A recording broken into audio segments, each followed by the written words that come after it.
જય હિન્દ. નમસ્કાર વિદ્યાર્થી મિત્રો. ધોરણ 12 આર્ટ્સ ભૂગોળ વિષયની અંદર પ્રકરણ 12 એટલે કે પાઠ 12 ની આપણે ચર્ચા કરીએ. આંકડાકીય માહિતીનું આલેખન. આપણી પાસે કોઈ આંકડાકીય માહિતી આપેલી હોય એનું આલેખની અંદર અથવા જુદા જુદા પ્રકારના નકશાની અંદર કઈ રીતે એને રજૂ કરવી, પ્રગટ કરવી, એની આપણે ટૂંકમાં સમજૂતી મેળવવાની છે. આપણે આલેખ અથવા નકશાની અંદર કઈ રીતે દર્શાવી તેની આપણે સમજૂતી મેળવીએ. જોઈએ આપણે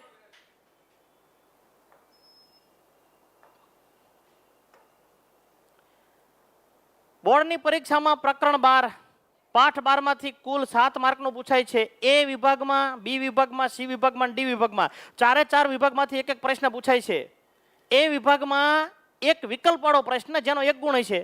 બી વિભાગની અંદર એક વાક્યનો પ્રશ્ન જેનો 1 ગુણ છે. સી વિભાગની અંદર એક 2 માર્કનો પ્રશ્ન જેના 2 ગુણ છે, એક પ્રશ્ન, અને એક 3 માર્કનો પ્રશ્ન એના 3 ગુણ. ફરીથી એ બી સી ડી ચારે ચાર વિભાગમાંથી એક એક પ્રશ્ન પૂછાય છે. એ વિભાગમાં વિકલ્પવાળો, બી વિભાગમાં એક વાક્યનો, સી વિભાગમાં ટૂંકમાં ઉત્તર અને ડી વિભાગમાં માગ્યા મુજબ ઉત્તર. બોર્ડની પરીક્ષાની અંદર આ પ્રકરણમાંથી એ વિભાગમાં એક પ્રશ્ન પૂછાય છે વિકલ્પવાળો, જે લગભગ 9મા નંબરનો હોય છે, જેનો 1 ગુણ હોય છે.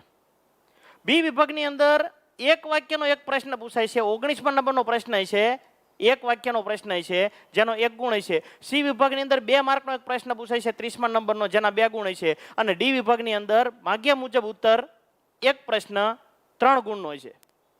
આમ કુલ બોર્ડની પરીક્ષાની અંદર કુલ 7 ગુણનું પૂછાય છે. બોર્ડની પરીક્ષાની અંદર આપણે જોઈએ તો કુલ 7 ગુણનું બોર્ડની પરીક્ષામાં આ પાઠમાંથી પૂછાય છે.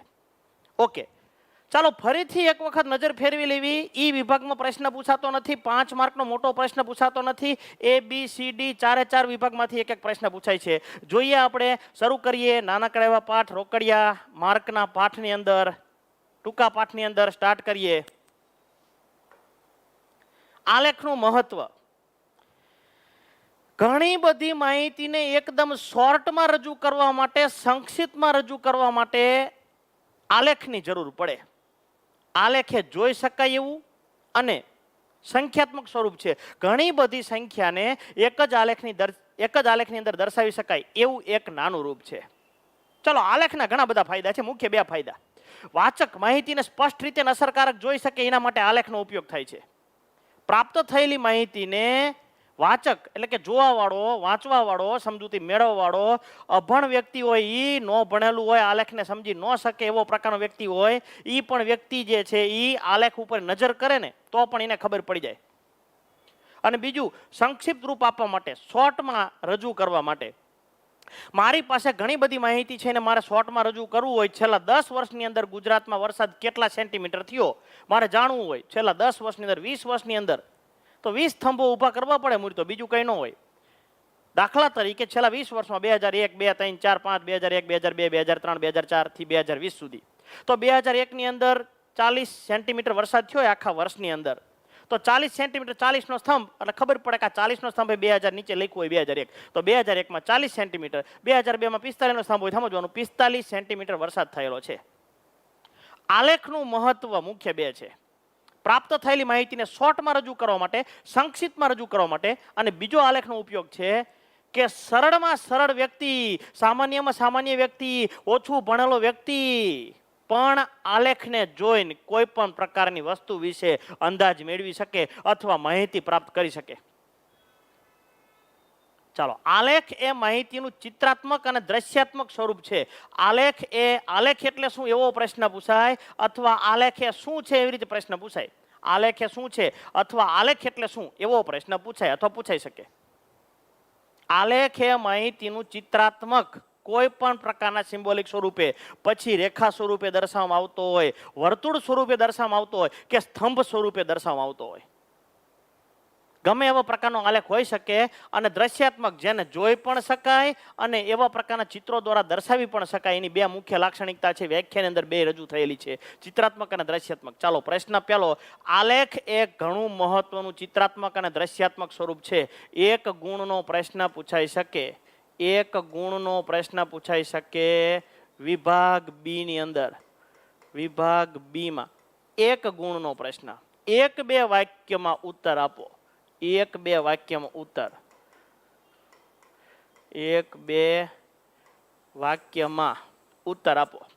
આલેખ એ શું છે? આલેખ એ ઘણું મહત્વનું દ્રશ્યાત્મક અને ચિત્રાત્મક સ્વરૂપ છે. જોઈ પણ શકાય અને ચિત્રો દ્વારા રજૂ કરી શકાય એવું એક રૂપ છે. જુદી જુદી ભૌમિતિક સંજ્ઞાઓ અથવા આકૃતિનો ઉપયોગ કરવામાં આવે છે આલેખની અંદર. આલેખમાં જુદી જુદી રેખા આલેખ હોય, સ્તંભાલેખ હોય, પાઈ ચાર્ટ હોય, ગમે એવા પ્રકારના આલેખ હોય અથવા હોઈ શકે. વર્તુળની અંદર પણ રજૂ કરી શકાય, મિશ્ર સ્તંભાલેખ સ્વરૂપે રજૂ કરી શકાય, સ્તંભાલેખ સ્વરૂપે રજૂ કરી શકાય. આલેખના ઘણા બધા પ્રકારો છે જેની આપણે ટૂંકમાં સમજૂતી મેળવવાની છે. ચિત્રાત્મક પદ્ધતિનો ઉલ્લેખ શેમાં કરવામાં આવે છે અથવા અંકાત્મક પદ્ધતિમાં કઈ કઈ પદ્ધતિનો ઉપયોગ થાય છે? અંકાત્મક પદ્ધતિ અથવા ચિત્રાત્મક પદ્ધતિની અંદર શેનો ઉપયોગ થાય છે? રેખા, સ્તંભ, વર્તુળ, ચોરસ, ઘનગોળો, ઘનચોરસ અને અન્ય જુદા જુદા પ્રકારની ચિત્રાત્મક માહિતીનો ઉપયોગ કરવામાં આવે છે અથવા ઉલ્લેખ કરવામાં આવે છે. રેખા કોને કહેવાય જોઈશું આપણે. એક પ્રકારની રેખા હોય સીધી, એવા પ્રકારની વળાંકવાળી પણ હોઈ શકે, સીધી ખૂણાવાળી પણ હોઈ શકે, સીધી રેખા પણ હોઈ શકે. ચાલો, સ્તંભ એટલે કે કોલમ સ્તંભ હોઈ શકે, વારાફરતી આપણે ભણવાનું છે. વર્તુળની વાત કરો, ચોરસની વાત કરો, ઘન ગોળાની વાત કરો કે પછી ઘન ચોરસની વાત કરો, અન્ય ચિત્રાત્મક જુદી જુદી અનેક પ્રકારની પદ્ધતિનો ઉપયોગ થાય છે. આંકડાકીય માહિતીને જુદા જુદા પ્રકારની પરિસ્થિતિની અંદર અથવા સ્વરૂપમાં રજૂ કરવા માટે આલેખનો ઉપયોગ થાય છે. આવા જુદા જુદા પ્રકારના આલેખો આપણે ભણવાના છે. અહીં પ્રશ્ન પૂછાય ચિત્રાત્મક પદ્ધતિ અથવા અંકાત્મક પદ્ધતિનો ઉપયોગ કરવા માટે શેનો ઉપયોગ થાય છે? અંકાત્મક અથવા ચિત્રાત્મક માહિતીનો ઉપયોગ કરવા માટે શેનો ઉપયોગ થાય છે એવો પ્રશ્ન પૂછાઈ શકે. હવે એ પ્રશ્ન પૂછાય તો વિભાગ બી ની અંદર 1 વાક્યનો પ્રશ્ન, 1 વાક્યનો પ્રશ્ન, 1 ગુણનો પ્રશ્ન પૂછાય. 1 વાક્યનો આર્યો એ પ્રશ્ન, 1 વાક્યનો પ્રશ્ન, 1 ગુણ. ચાલો, ફરી વખત ચિત્રાત્મક પદ્ધતિનો ઉપયોગ કરવા માટે શેનો ઉપયોગ થાય છે? અત્યાર સુધીમાં મહત્વના પ્રશ્ન તરીકે, મહત્વની બાબત તરીકે 2 લીટી ભણ્યા છે આપણે. પરીક્ષાલક્ષી દ્રષ્ટિએ વાત કરીએ તો આલેખ એ શું છે? આલેખ એ ઘણું મહત્વનું ચિત્રાત્મક અને દ્રશ્યાત્મક સ્વરૂપ છે. અને બીજો પ્રશ્ન, 1 વાક્યના પ્રશ્નની દ્રષ્ટિએ વાત કરો તો ચિત્રાત્મક પદ્ધતિનો ઉપયોગ કરવા માટે શેનો ઉપયોગ થાય છે? કઈ સંજ્ઞાઓનો ઉપયોગ થાય છે? એવી જ રીતે પ્રશ્ન પૂછાય અંકાત્મક માહિતી દર્શાવવા માટે કઈ કઈ સંજ્ઞાઓનો ઉપયોગ થાય છે? આ બધી સંજ્ઞાઓનો ઉપયોગ થાય છે. ચાલો, ત્યાર પછી આપણે શરૂ કરીએ વારાફરતી રેખાલેખ. આલેખ દોરવાની સૌથી પાયાની બાબત છે, મૂળભૂત બાબત છે. ચાલો, વિકલ્પવાળો પ્રશ્ન. રેખાલેખ એ આલેખ દોરવાની મૂળભૂત પદ્ધતિ છે. ચાલો, આલેખ દોરવાની મૂળભૂત પદ્ધતિ કઈ છે? આલેખ દોરવાની મૂળભૂત પદ્ધતિ કઈ છે? રેખાલેખ એ આલેખ દોરવાની મૂળભૂત પદ્ધતિ છે. ચાલો, વિકલ્પવાળો પ્રશ્ન પૂછાઈ શકે 1 વાક્યનો અથવા 1 વાક્યનો. અહીં 1 શબ્દમાં ઉત્તર આપો, 1 ગુણનો. વિભાગ એમાં પ્રશ્ન પૂછાઈ શકે આલેખ દોરવાની મૂળભૂત પદ્ધતિ કઈ છે? રેખાલેખ સૌથી સરળ.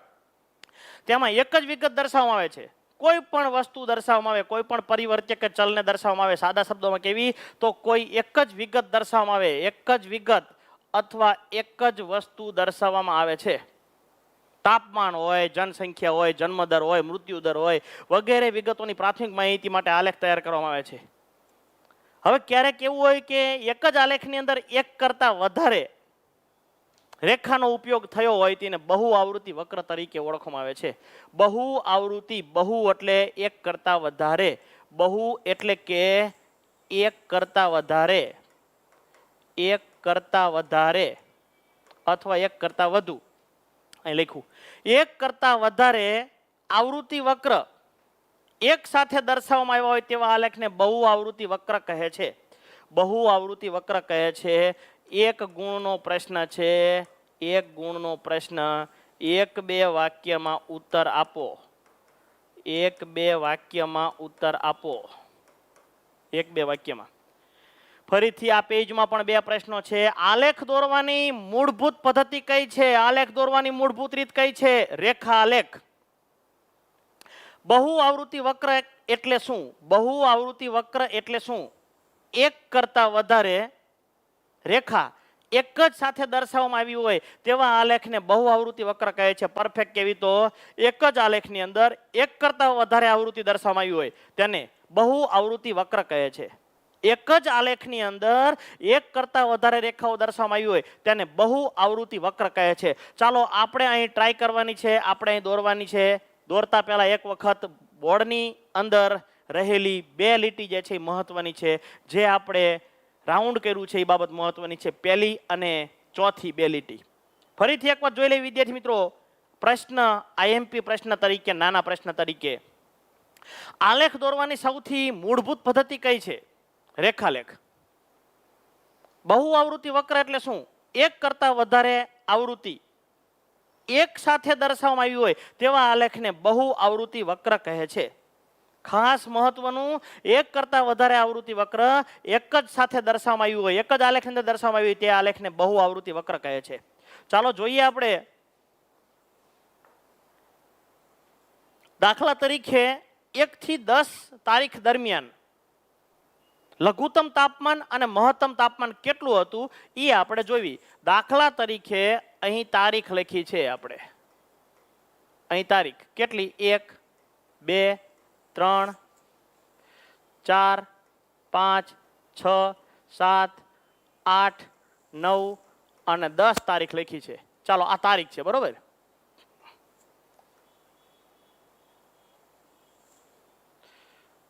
ચાલો ધારો કે આ તારીખ લખી છે.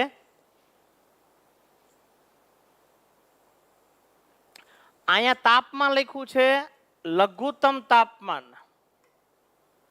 અને અહીંયા લખ્યું છે મહત્તમ તાપમાન. ધારો કે આ આપણે એક રકમ બનાવીને આલેખ દોરવા માટેનો આપણે પ્રયત્ન કરીએ.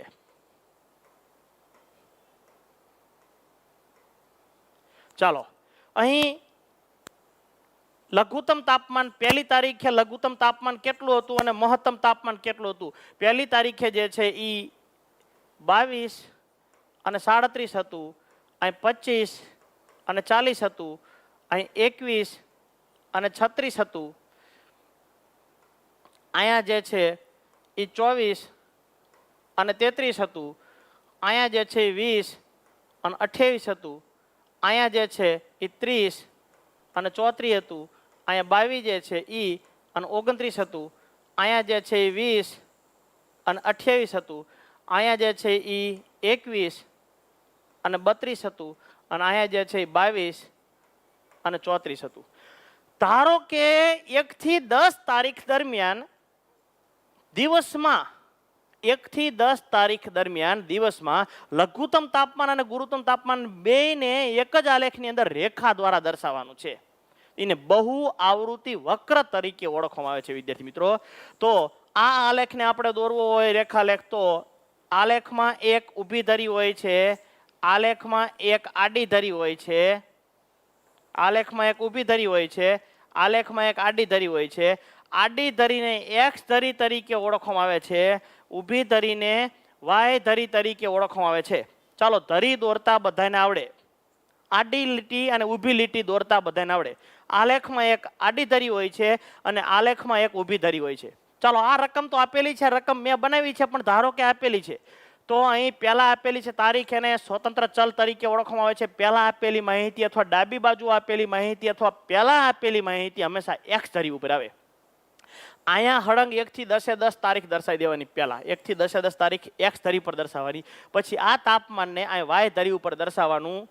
ચાલો 10 આપણે જોઈએ તો અહીં પહેલી તારીખની વાત કરો, અહીં બીજી તારીખની વાત કરો, અહીં ત્રીજી તારીખ, અહીં ચોથી તારીખ, અહીં 5મી તારીખ, 6ઠી તારીખ, 7મી, 8મી, 9મી અને 10મી. 10 તારીખ આપણે દર્શાવી દીધી છે.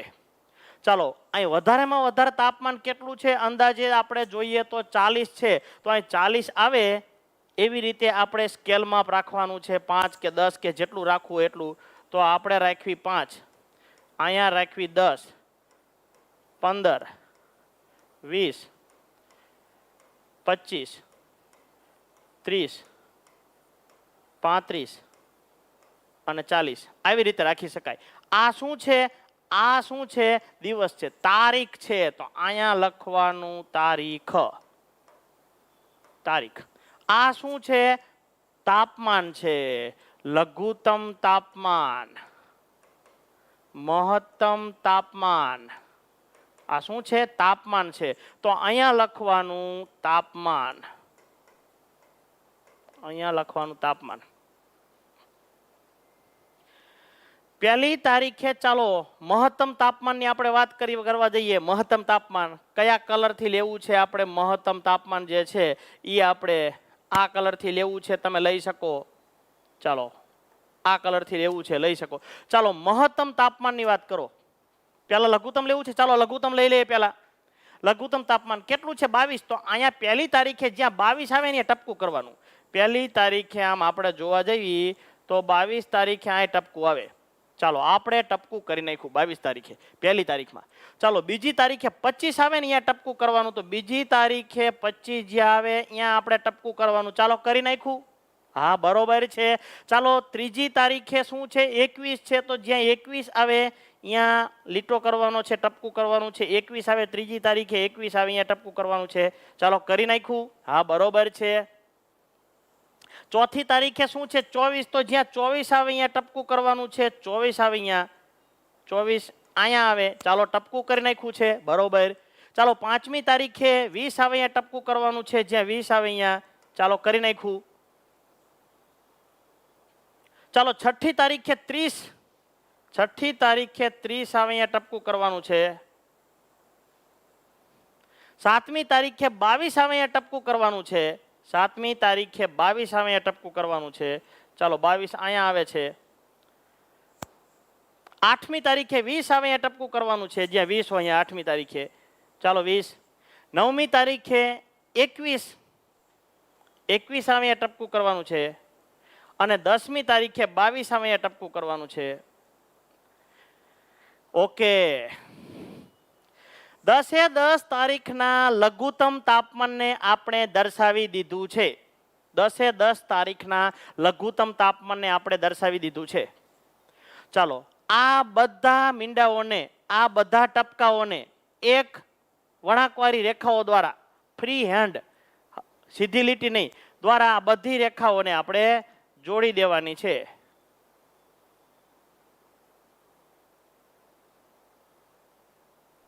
આ રેખાનું કામ પૂરું થયું. પહેલી રેખા પૂરી થઈ. આ કઈ રેખા હતી? તો કે સાહેબ લઘુત્તમ તાપમાન વાળી હતી.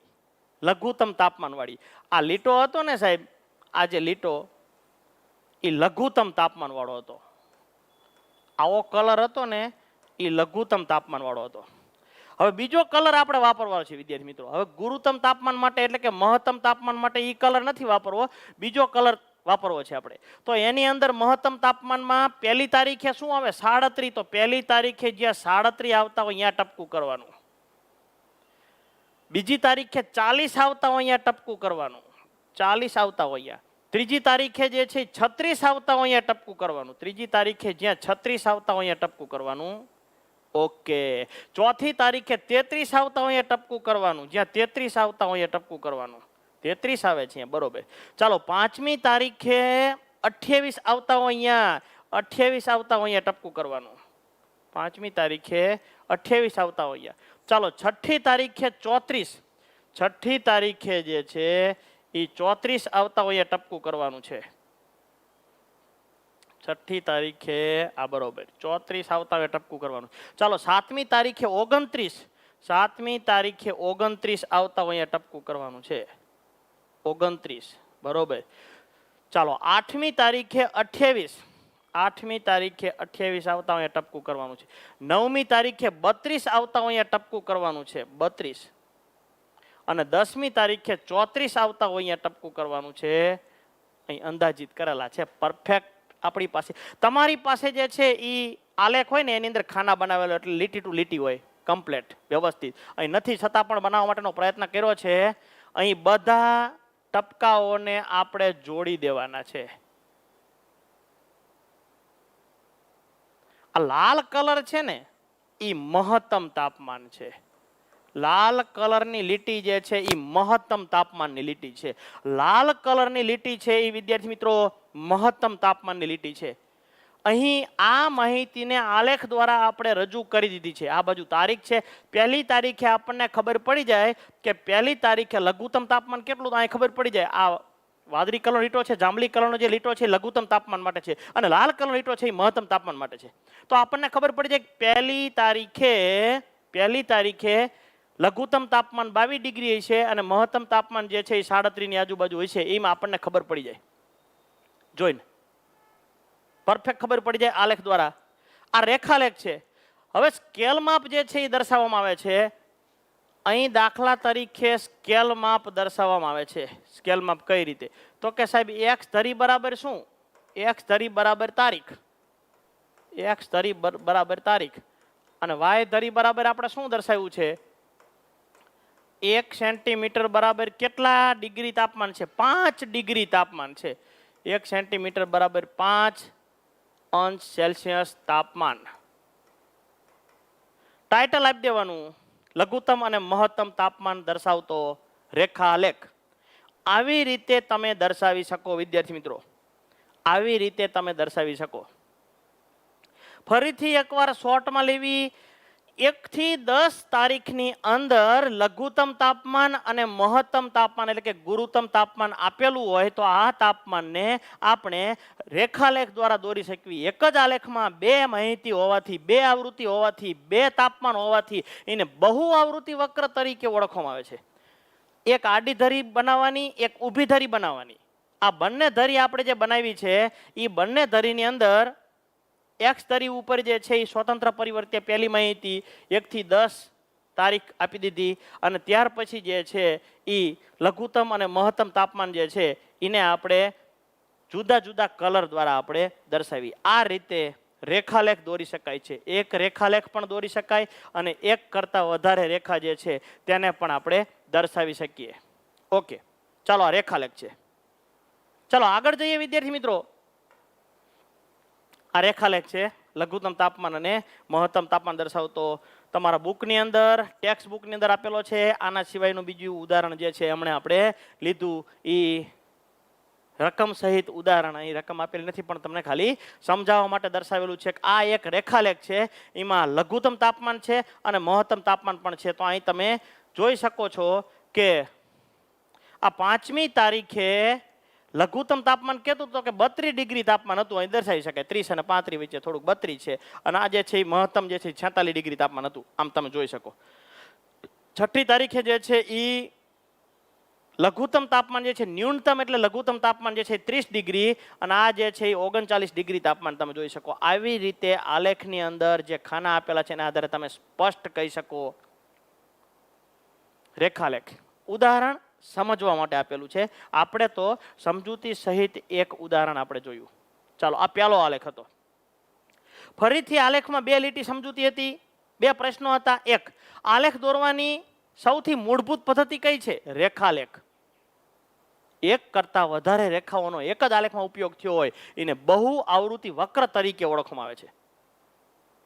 એક જ આલેખની અંદર એક કરતા વધારે આવૃત્તિઓ દર્શાવવામાં આવેલી હોય તેને બહુ આવૃત્તિ વક્ર તરીકે ઓળખવામાં આવે છે.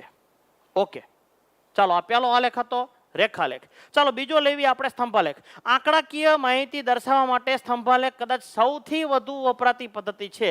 આ સ્તંભાલેખ જે છે એ સૌથી વધુ વપરાતી પદ્ધતિ છે. આંકડાકીય માહિતી દર્શાવવા માટે આ સ્તંભાલેખ જે છે એ સૌથી વધુ વપરાતી પદ્ધતિ છે. ચાલો વિકલ્પ વાળો પ્રશ્ન પણ પૂછાઈ શકે. વિભાગ એ ની અંદર, વિભાગ એ ની અંદર વિકલ્પ વાળો પ્રશ્ન પૂછાઈ શકે. આંકડાકીય માહિતી દર્શાવવા માટે સૌથી વધુ વપરાતી પદ્ધતિ કઈ છે? સૌથી વધુ વપરાતી પદ્ધતિ સ્તંભાલેખ છે. ક્યારેક એવું બને કે એક કરતા વધારે વિગતો એક જ સાથે દર્શાવવાની હોય, એક ફલક પર દર્શાવવામાં આવે હોય, એક જ પરિવર્તે દર્શાવવાનું હોય તો સાદો સ્તંભાલેખ વપરાય, અને એક જ સાથે 2 કે તેથી વધારે માહિતી અને એની અંદર જુદા જુદા પાસાઓને પણ દર્શાવવાના હોય વિભાગોને તો મિશ્ર સ્તંભાલેખ વપરાય. પહેલા આપણે સાદા સ્તંભાલેખની વાત કરવી. આપણે ઓલામાં ખાલી જે છે એ તાપમાન દર્શાવવાનું હતું, હવે તાપમાન દર્શાવવાનું હોય, જુદા જુદા વિભાગોની અંદર દર્શાવવાનું હોય ત્યારે સ્તંભાલેખ વપરાય છે. દાખલા તરીકે એક કરતાં વધારે વિગતો એક સાથે દર્શાવવાની હોય. દાખલા તરીકે ભારતમાં ઘઉંનું ઉત્પાદન થયું હોય, ભારતમાં ઘઉં, બાજરી, જુવાર ત્રણનું ઉત્પાદન આપણે દર્શાવવું હોય, એક જ આલેખની અંદર 3 વસ્તુ દર્શાવી હોય, 5 વસ્તુ દર્શાવી હોય, છતાં પણ તમે 3 વસ્તુ 5 વસ્તુ એક જ આલેખની અંદર તમે દર્શાવી શકો, ત્યારે સ્તંભાલેખ વપરાય છે. એક જ ફલક પર એક કરતાં વધારે વિગતો દર્શાવવાની હોય ત્યારે સ્તંભાલેખ વપરાય છે. આંકડાકીય માહિતીનું અર્થઘટન કરવામાં આ આલેખ સૌથી વધુ વપરાય છે. ચાલો, એક પ્રશ્ન હતો આની અંદર, આલેખમાં સૌથી વધુ કયો આલેખ વપરાય? સ્તંભાલેખ વપરાય. ઓલી હતી કઈ પદ્ધતિ? મૂળભૂત પદ્ધતિ હતી. આલેખ દોરવાની સૌથી મૂળભૂત પદ્ધતિ પૂછાય તો રેખાલેખ. સૌથી વધુ વપરાતી પદ્ધતિ કઈ? સૌથી વધુ વપરાતી પદ્ધતિ તો સ્તંભાલેખ.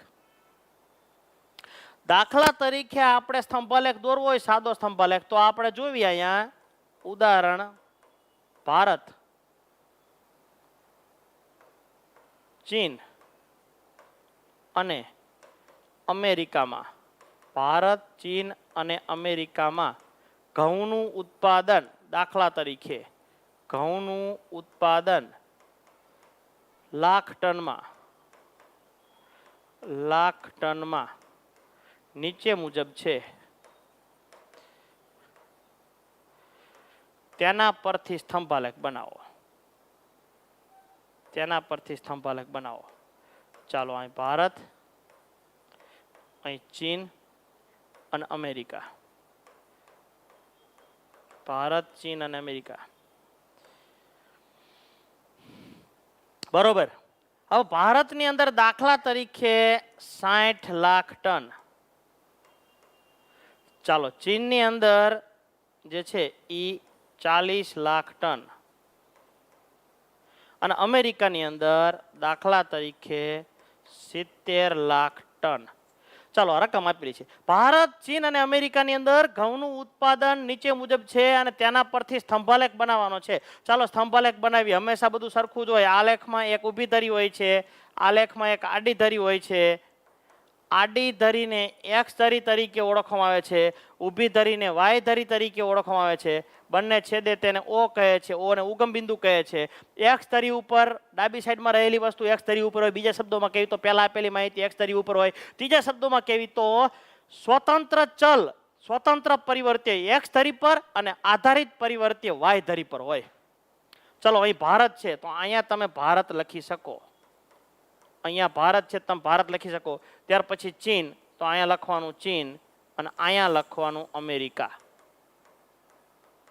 અહીંયા શું છે? દેશ. હવે સૌથી વધુ કેટલું છે? 70. તો અહીંયા 70 આપણે લઈ જવાનું છે. એવી રીતે લઈ જવાનું છે કે આ 70 આંકડો જે છે મોટામાં મોટો આવે એવી રીતે. અહીંયા લખવાનું 10, અહીં 20, 30, 40, 50, 60 અને 70. આ શું છે? ઉત્પાદન. આ શું છે? ઉત્પાદન. શેમાં છે? લાખ ટનમાં. ઉત્પાદન લાખ ટનમાં છે. ચાલો, શું છે? ભારતમાં કેટલા છે? તો કે ભારતમાં 60 લાખ ટન છે. તો અહીં ભારતમાં 60 આવે, અહીંયા એક સ્તંભ બનાવવાનો છે. ભારતમાં 60 આવે એવી જગ્યાએ સ્તંભ બનાવવાનો છે. બધા દેશમાં સ્તંભ એક જ સરખા પહોળાઈવાળા બનાવવાના. અહીંયા જેટલી પહોળાઈ હોય એટલી જ વચ્ચે જગ્યા રાખવાની. એટલા જ પહોળાઈવાળો બીજો સ્તંભ હોવો પડે, એટલી જ પહોળાઈ વચ્ચે જગ્યા રાખવાની. ચાલો, ચીનની અંદર કેટલા છે? 40. તો અહીંયા 40 આવે, બંને વચ્ચે જગ્યા હરખી જ રાખવાની. પછી 40, તો આપણે અહીંયા 40 રાખવાના. 40 છે, ખબર પડી જાય 40 છે. અને અમેરિકા અંદર 70 છે, તો જ્યાં 70 આવતા હોય અહીંયા સ્તંભ બનાવવાનો છે. જ્યાં 70 આવતા હોય અહીંયા સ્તંભ બનાવવાનો છે.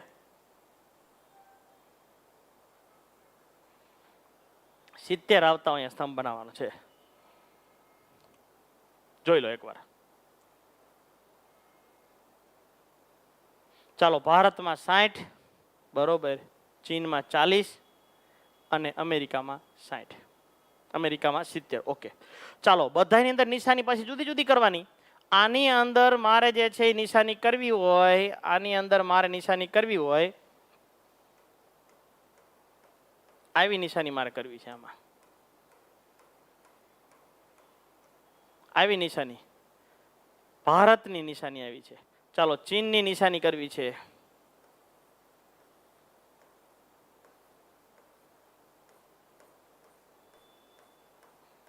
ચીનમાં આવી નિશાની અને આની અંદર મારે આવી નિશાની કરવી છે.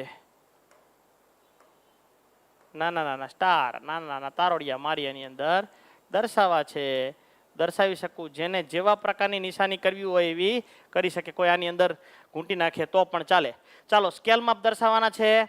પહેલા ખાસ દર્શાવી, અહીંયા આપણે સ્કેલ માપ દર્શાવી. સ્કેલ માપ શું? એક્સ ધરી પર શું છે? એક્સ ધરી પર દેશ છે. દેશ શું? ભારત, ચીન અને અમેરિકા. તો અહીં લખવાનું ભારત, ચીન અને અમેરિકા. ભારત, ચીન અને અમેરિકા એવું લખવાનું. ચાલો લખ્યું. ચાલો વાય ધરી પર શું લખવાનું? 1 સેન્ટીમીટર બરાબર કેટલું ઉત્પાદન છે? 1 સેન્ટીમીટર બરાબર 10 લાખ ટન. 1 સેન્ટીમીટર બરાબર 10 લાખ ટન. અને આ નિશાની દર્શાવી દેવાની. આ નિશાની અહીંયા આપણે દર્શાવતા હતા ને, એ નિશાની અહીંયા આપણે દર્શાવી દેવાની. અહીંયા જગ્યા આપણે નથી એટલે છતાં પણ ચાલો આવી ત્રાસી ચોકડી વાળી જે નિશાની જે છે, પછી આવા પ્રકારની નિશાની જે છે એ, અને પછી આવા પ્રકારની સ્ટાર વાળી જે નિશાની છે. ચાલો આવી ત્રાસી ચોકડી વાળી નિશાની કયા દેશની છે? તો અહીં લખવાનું ભારત, અહીં લખવાનું ચીન અને અહીં લખવાનું અમેરિકા. આ સ્તંભાલેખ બની ગયો વિદ્યાર્થી મિત્રો, એકવાર જોઈ લો. સ્તંભાલેખ આ રીતે બને. ચાલો આંકડાકીય માહિતીની અંદર સૌથી વધુ વપરાતી પદ્ધતિ એટલે સ્તંભાલેખ. ચાલો વિકલ્પ વાળો પ્રશ્ન ફરીથી બોલું છું વિદ્યાર્થી મિત્રો, પરીક્ષા લક્ષી. કયો આલેખ સૌથી વધુ વપરાય? સ્તંભાલેખ. આંકડાકીય માહિતી દર્શાવવા માટે સ્તંભાલેખ એ સૌથી વધુ વપરાય છે. ઓકે ચાલો એક વખત બીજો આલેખ આપણે જોઈ લેવી. ભારતમાં, ચાલો ભારતમાં ઘઉં, બાજરી, જુવાર, ઘઉં, બાજરી, જુવાર, મગફળી અને એરંડાનું ઉત્પાદન, એરંડાનું ઉત્પાદન નીચે મુજબ છે. નીચે મુજબ છે. તેના પરથી સ્તંભાલેખ દોરો. તેના પરથી સ્તંભાલેખ દોરો. ચાલો સ્તંભાલેખ દોરી શકાય. ચાલો અહીં માહિતી આપેલી છે. શું છે? તમને કહી દીધેલું છે કે અહીં ઘઉં ભારતની અંદર જ તે, તો અહીં ઘઉં, પછી બાજરી, પછી જુવાર, મગફળી અને એરંડા.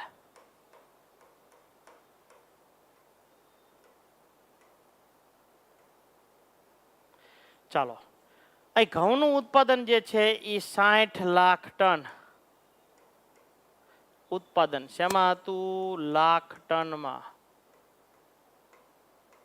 લાખ ટનમાં. ચાલો 60 લાખ ટન. બાજરી 40 લાખ ટન. 40 લાખ ટન. જુવાર 30 lakh ton. 70 lakh ton. 15 lakh ton. ચાલો જુદા જુદા પાકોને દર્શાવવા માટે આપણે અહીં એક સ્તંભાલેખ બનાવવાનો છે.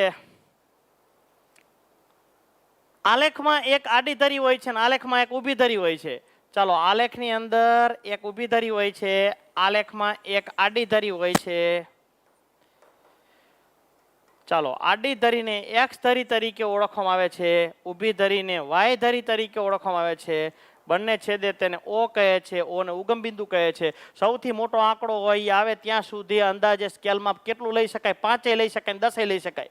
સાહેબ 5 લેવી તો 70 થોડુંક લાંબુ પડી જાય એટલે 10 આપણે લઈ લેવી.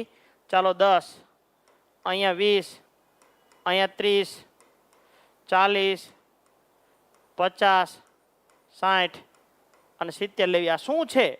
ઉત્પાદન છે. લાખ ટનમાં ઉત્પાદન છે. આ જે છે એ ઉત્પાદન છે. શેમાં? લાખ ટનમાં ઉત્પાદન છે લાખ ટનમાં. આ શું છે? જુદા જુદા પ્રકારના પાકો કયા કયા? તો કે આ પાંચે પાંચને અહીં આપણે દર્શાવી દેવાના છે. ઘઉં, પછી ક્રમમાં બાજરી, પછી જુવાર, મગફળી અને એરંડા. આને તમે દર્શાવી શકો. એરંડા જે છે એને તમે દર્શાવી શકો. એરંડા ચાલો દર્શાવ્યા. ઘઉંમાં કેટલા છે? તો કે 60. જ્યાં 60 આવતા હોય ત્યાં સ્તંભ કરવાનો છે.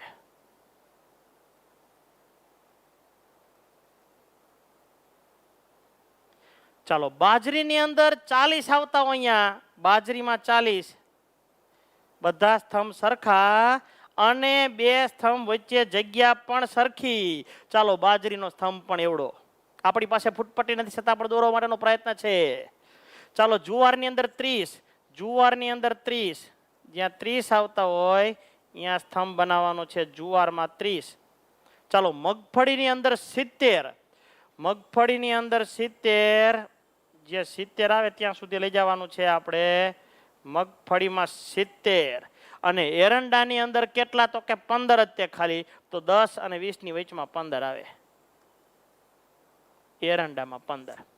જુદી જુદી નિશાની આની અંદર દર્શાવવાની છે. જુદી જુદી નિશાની આની અંદર દર્શાવવાની છે. તમને યોગ્ય લાગે એવા પ્રકારની નિશાની જે છે એ તમે દર્શાવી શકો. ચાલો આની અંદર જે છે એ આપણે આવી નિશાની બનાવવાની છે. આની અંદર જે છે આપણે આવી નિશાની બનાવવાની છે. આની અંદર જે છે એ આવા પ્રકારની નિશાની બનાવી છે આપણે. આની અંદર જે છે એ આપણે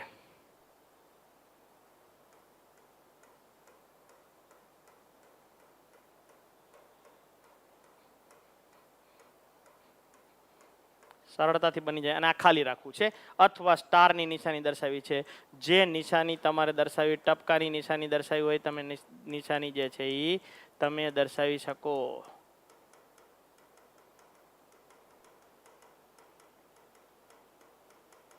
ઓકે ચાલો બધી નિશાની દર્શાવી શકો. ત્યાર પછી આલેખમાં ઉપર ટાઇટલ આપવાનું કે ભારતમાં ઘઉં, બાજરી, જુવાર, એરંડાનું ઉત્પાદન દર્શાવતો સ્તંભાલેખ. કેવી રીતે? ચાલો આ શું છે? આ જુદા જુદા પ્રકારના પાકો છે.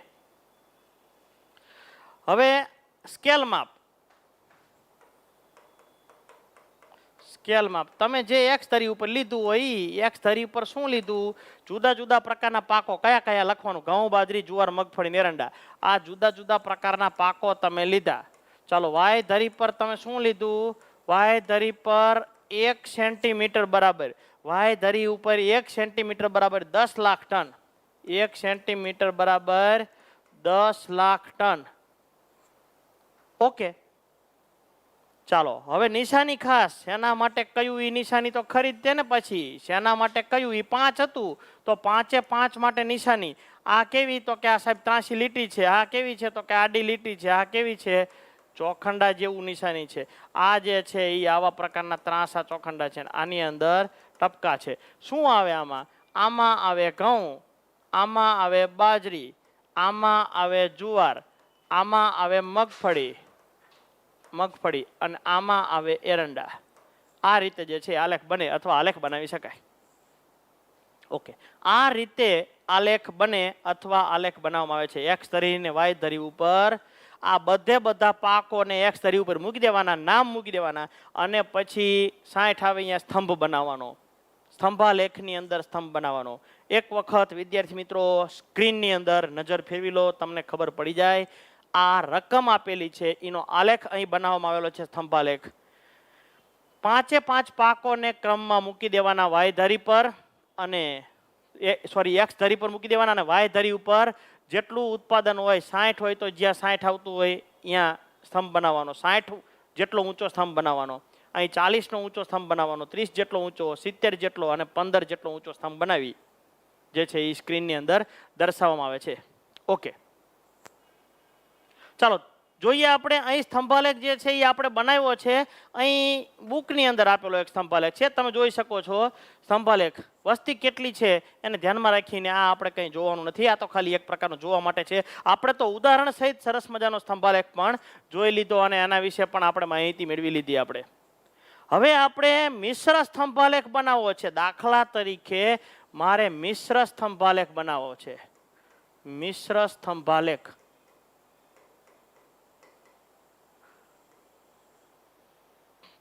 એક જ સ્તંભાલેખની અંદર એક કરતા વધુ પરિવર્તિઓની માહિતી મારે દર્શાવવાની હોય તો મિશ્ર સ્તંભાલેખ વપરાય છે. દાખલા તરીકે, ઉદાહરણ તરીકે, અહીં આખી રકમ લખતા નથી, ભારત, ચીન અને અમેરિકા 3 દેશો જે છે, ભારત, ચીન અને અમેરિકા, આ 3 દેશો જે છે એને મેળવેલા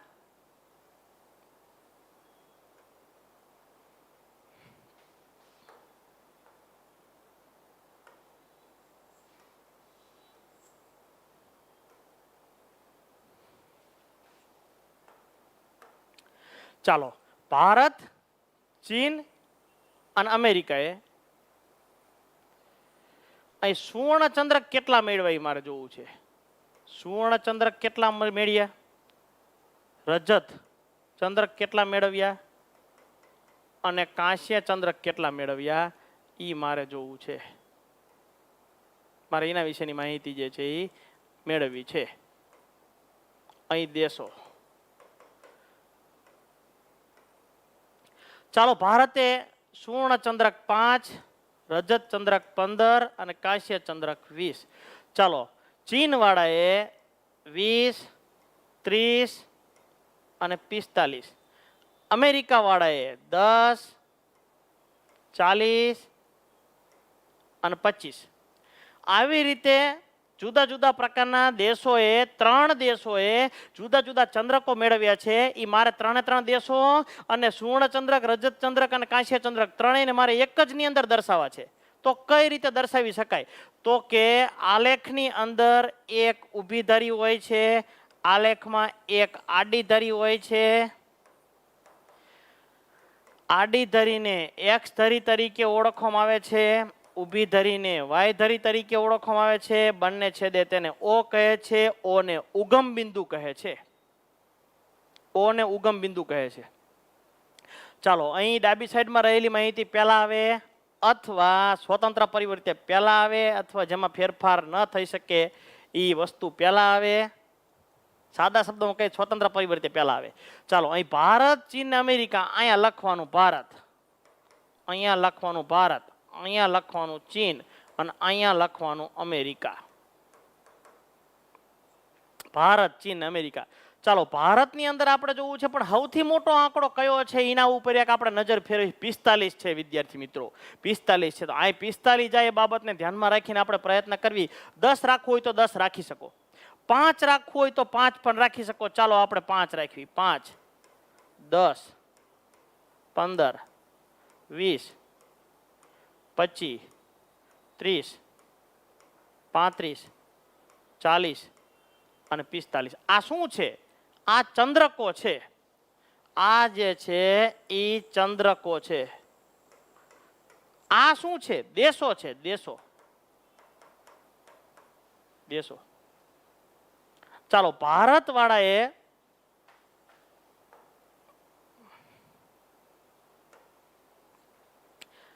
ભારત દેશે સુવર્ણ ચંદ્રક કેટલા મેળવ્યા? 5. રજત 15. પેલા 5 લખવાના, પછી 15 ને પછી 20. પેલા 5 નું ખાનું બનાવવાનું, પેલા 5 નું ખાનું બનાવવાનું. એક જ સરખું ખાનું અહીં બનાવવાનું છે, એક જ સરખું ખાનું બનાવવાનું છે. ચાલો 5 નું ખાનું બનાવવાનું, જેટલું અંતર હોય એટલું જ રહેવું પડે. 5 નું ખાનું. ત્યાર પછી રજતમાં 15 નું ખાનું બનાવવાનું છે. ચાલો 15. ત્યાર પછી કાંસ્ય ચંદ્રકમાં 20 નું ખાનું બનાવવાનું છે.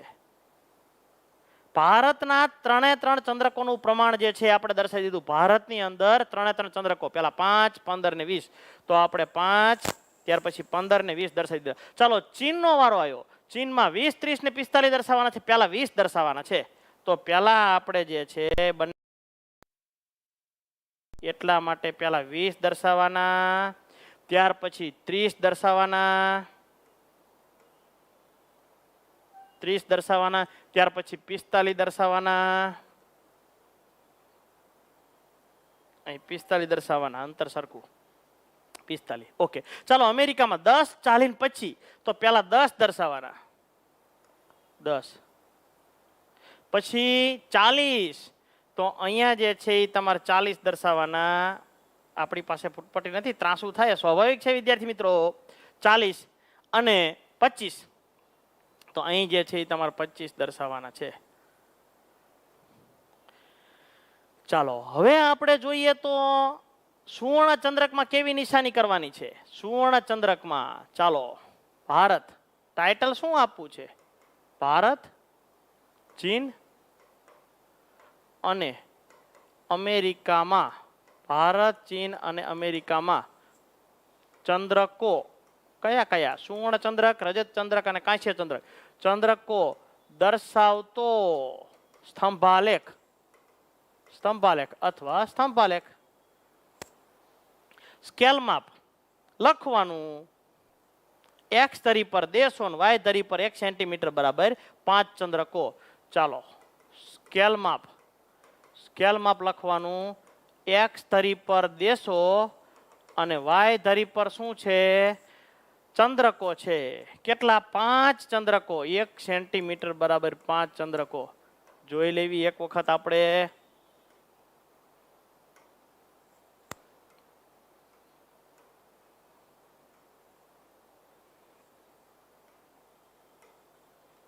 એક સેન્ટીમીટર બરાબર એક લખવાનું. 1 સેન્ટીમીટર બરાબર 5 ચંદ્રકો આપણે લીધા છે. ચાલો 5 ચંદ્રકો. હવે નિશાની ખાસ કરવાની છે. કઈ નિશાની શેના માટે? એ તો મહત્વનું છે સાહેબ. કઈ નિશાની શેના માટે?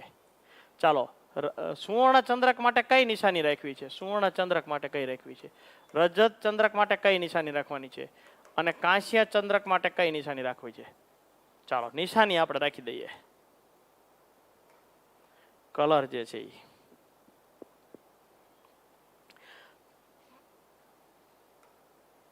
લીલો કલર વાપરી નાખવી આપણે. આમાં આવી નિશાની રાખવી છે. શેમાં? સુવર્ણ ચંદ્રકની. તો 3 3 માં સુવર્ણ ચંદ્રકમાં એક જ સરખી નિશાની આવે સાહેબ. સુવર્ણ ચંદ્રકમાં, સુવર્ણ ચંદ્રકમાં એક જ સરખી નિશાની આવે. આની અંદર જે છે એ આવી નિશાની રાખવી હોય તો આની અંદર પણ એવી જ નિશાની રહે.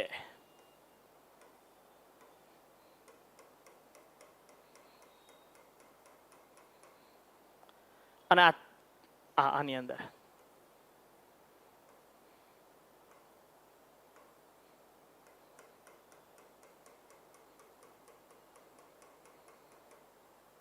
અને આની અંદર જે છે એ નિશાની તમારે જે છે એ ત્રાસી રાખવી હોય કે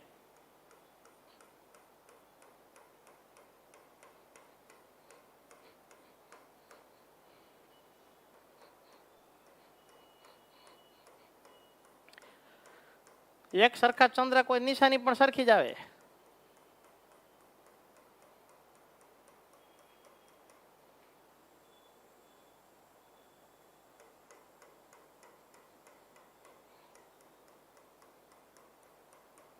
ચાલો નિશાની સરખી. હવે આની અંદર દર્શાવવાના કે જ્યાં આવી ત્રાસી નિશાની છે એને સુવર્ણ ચંદ્રક કહેવાય. જ્યાં આવી ચોકડી પાડેલી જે છે રજત ચંદ્રક કહેવાય. અને આવી નિશાની જ્યાં દર્શાવવામાં આવેલી છે એને કાંસ્ય ચંદ્રક કહેવાય. એક જ ધરી પર એક કરતા વધારે વિગતો દર્શાવવામાં આવેલી હોય તેને મિશ્ર સ્તંભાલેખ તરીકે ઓળખવામાં આવે છે. એક જ ધરી પર એક કરતા વધારે વસ્તુ દર્શાવવામાં આવી છે. અહીં ચોખ્ખા દેશોના નામ લખ્યા છે. ભારત, ચીન, અમેરિકા. ભારત, ચીન, અમેરિકા. આ ભારતની અંદર 3 સ્તંભો છે. કયા કયા છે આપણને ખબર નથી. અહીં જોવો તો ખબર પડી જાય. આ ત્રાસી લીટી વાળો જે છે એ સુવર્ણ ચંદ્રક વાળો છે. ચોખંડા વાળો જે છે એ રજત ચંદ્રક છે. અને આવા ત્રાસા ચોખંડા વાળો જે છે એ કાંસ્ય ચંદ્રક છે. એમ આપણને ખબર પડી જાય. ભારત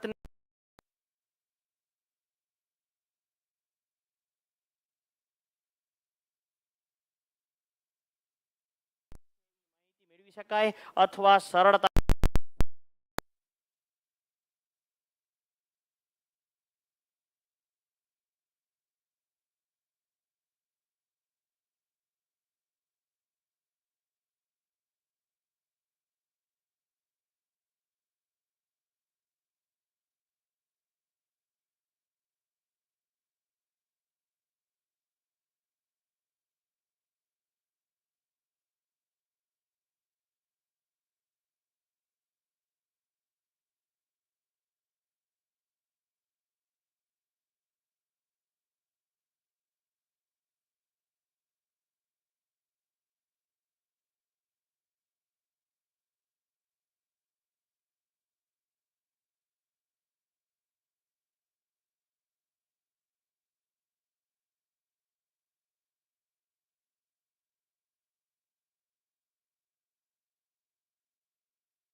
48 સુવર્ણચંદ્રક, 37 રજતચંદ્રક અને 38 કાંસ્ય ચંદ્રક મેળવેલા છે. એવી રીતે યુકે યુનાઇટેડ કિંગડમની પણ ખબર પડી જાય કે સુવર્ણચંદ્રક 27, રજતચંદ્રક 22 અને કાંસ્ય ચંદ્રક 17. એમ તમામે તમામ દેશની બધી માહિતી જે છે એ આપણને મળી જાય અથવા પ્રાપ્ત થઈ જાય. જો અહીંયા સંખ્યા ઉપર ન દર્શાવી તોય આપણે ખબર પડી જાય, અને સંખ્યા દર્શાવી હોય તો સીધો આંકડો આપણને મળી જાય અથવા પ્રાપ્ત થઈ જાય. ઓકે, સંખ્યા દર્શાવી પડે એ ફરજિયાત નથી. નો દર્શાવો છતાં પણ તમને ખબર પડી જાય કે 43 આવે, 40 ને 45 વચમાં થોડુંક ઊંચું છે એટલે 43, થોડુંક નીચું જો તો 42 આવે. આ રીતે આપણને ખબર પડી જાય વિદ્યાર્થી મિત્રો. ઓકે, ત્યાર પછીનો ટોપિક, રેખા અને સ્તંભાલેખ બેને આપણે દર્શાવવા હોય તો બેને એક જ સાથે દર્શાવી શકાય. રેખા આલેખ અને સ્તંભાલેખને દર્શાવવો હોય તો બંનેને એક જ ફલક પર, એક જ રેખા પર, એક જ પરિવર્તીય પર તમે દર્શાવી શકો. કેટલાક આંકડા એવા હોય છે કે જેમાં રેખા અને સ્તંભ બંને ચિહ્નોનો એક જ સાથે ઉપયોગ થઈ શકે. ખાસ કરીને તાપમાન અને વરસાદ દર્શાવવા માટે એક જ આંકડા જે છે એ દર્શાવી શકાય. તાપમાન અને વરસાદ દર્શાવવા માટે ખાસ એક બાજુ તાપમાન દર્શાવી શકે ને એક બાજુ વરસાદ એક જ ફલક પર દર્શાવવા માટે આ પદ્ધતિનો ઉપયોગ થાય છે. ચાલો, તાપમાન અને વરસાદ દર્શાવવા માટે એક જ ફલક પર દર્શાવવા માટે કયા આલેખનો ઉપયોગ થાય છે? વિભાગ એ ની અંદર પ્રશ્ન પૂછાઈ શકે, વિકલ્પ વાળો પ્રશ્ન, વિકલ્પ વાળો પ્રશ્ન પૂછાઈ શકે. 1 ગુણનો પ્રશ્ન છે આ રહ્યો, 1 ગુણનો પ્રશ્ન. તાપમાન અને વરસાદના આંકડા એક જ સાથે એક જ ફલક પર દર્શાવવા માટે આ પદ્ધતિ વપરાય. દાખલા તરીકે, ઉદાહરણ તરીકે આપણે જોઈએ તો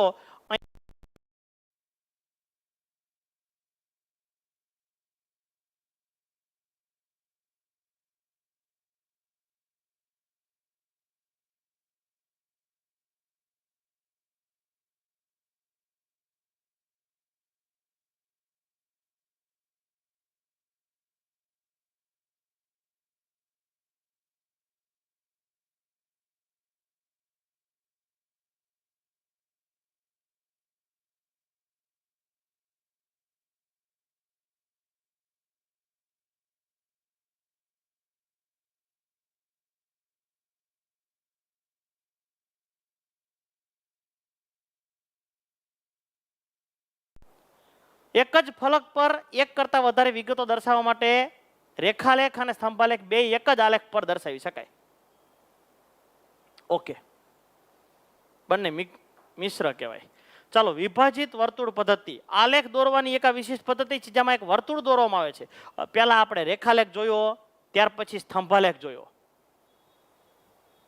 મિશ્ર રેખાલેખે જોયો આપણે, એકમાં બે, એને કહેવાય બહુ આવૃત્તિ વક્ર. ત્યાર પછી સ્તંભાલેખ જોયો, સિંગલ, એકલો. પછી એક કરતા વધારે સ્તંભો એકની અંદર, મિશ્ર સ્તંભાલેખ. પછી રેખાલેખ ને સ્તંભાલેખ ભેગું બે. હવે વર્તુળ વિભાજન પદ્ધતિની આપણે સમજૂતી મેળવવાની છે. આંકડાકીય માહિતી દર્શાવવાની આ એક વિશિષ્ટ પદ્ધતિ છે.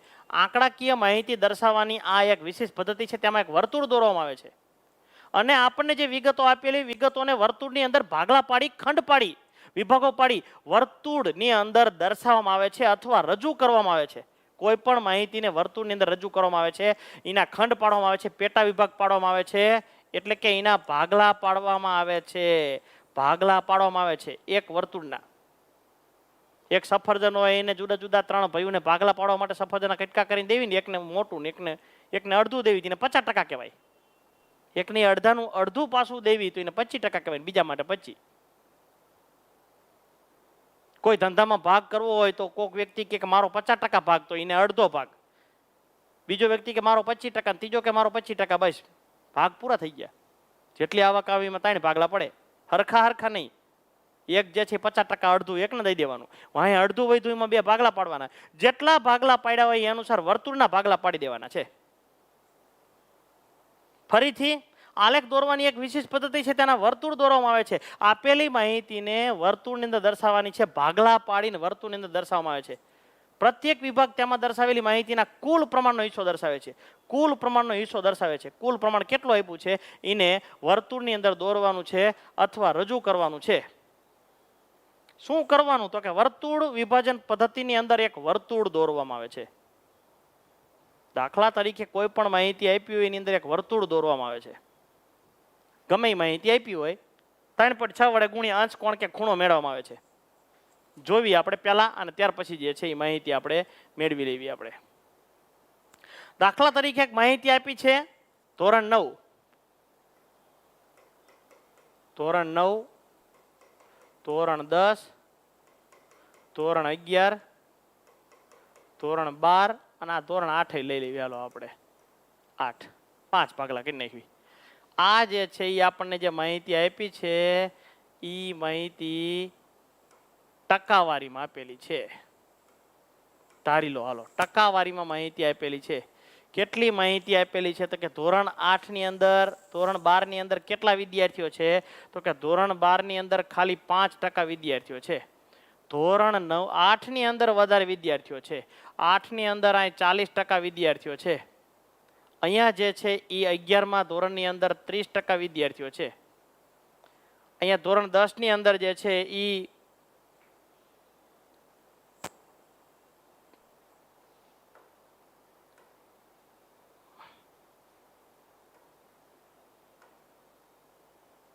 ચાલો ધારી લો અહીંયા 20% છે.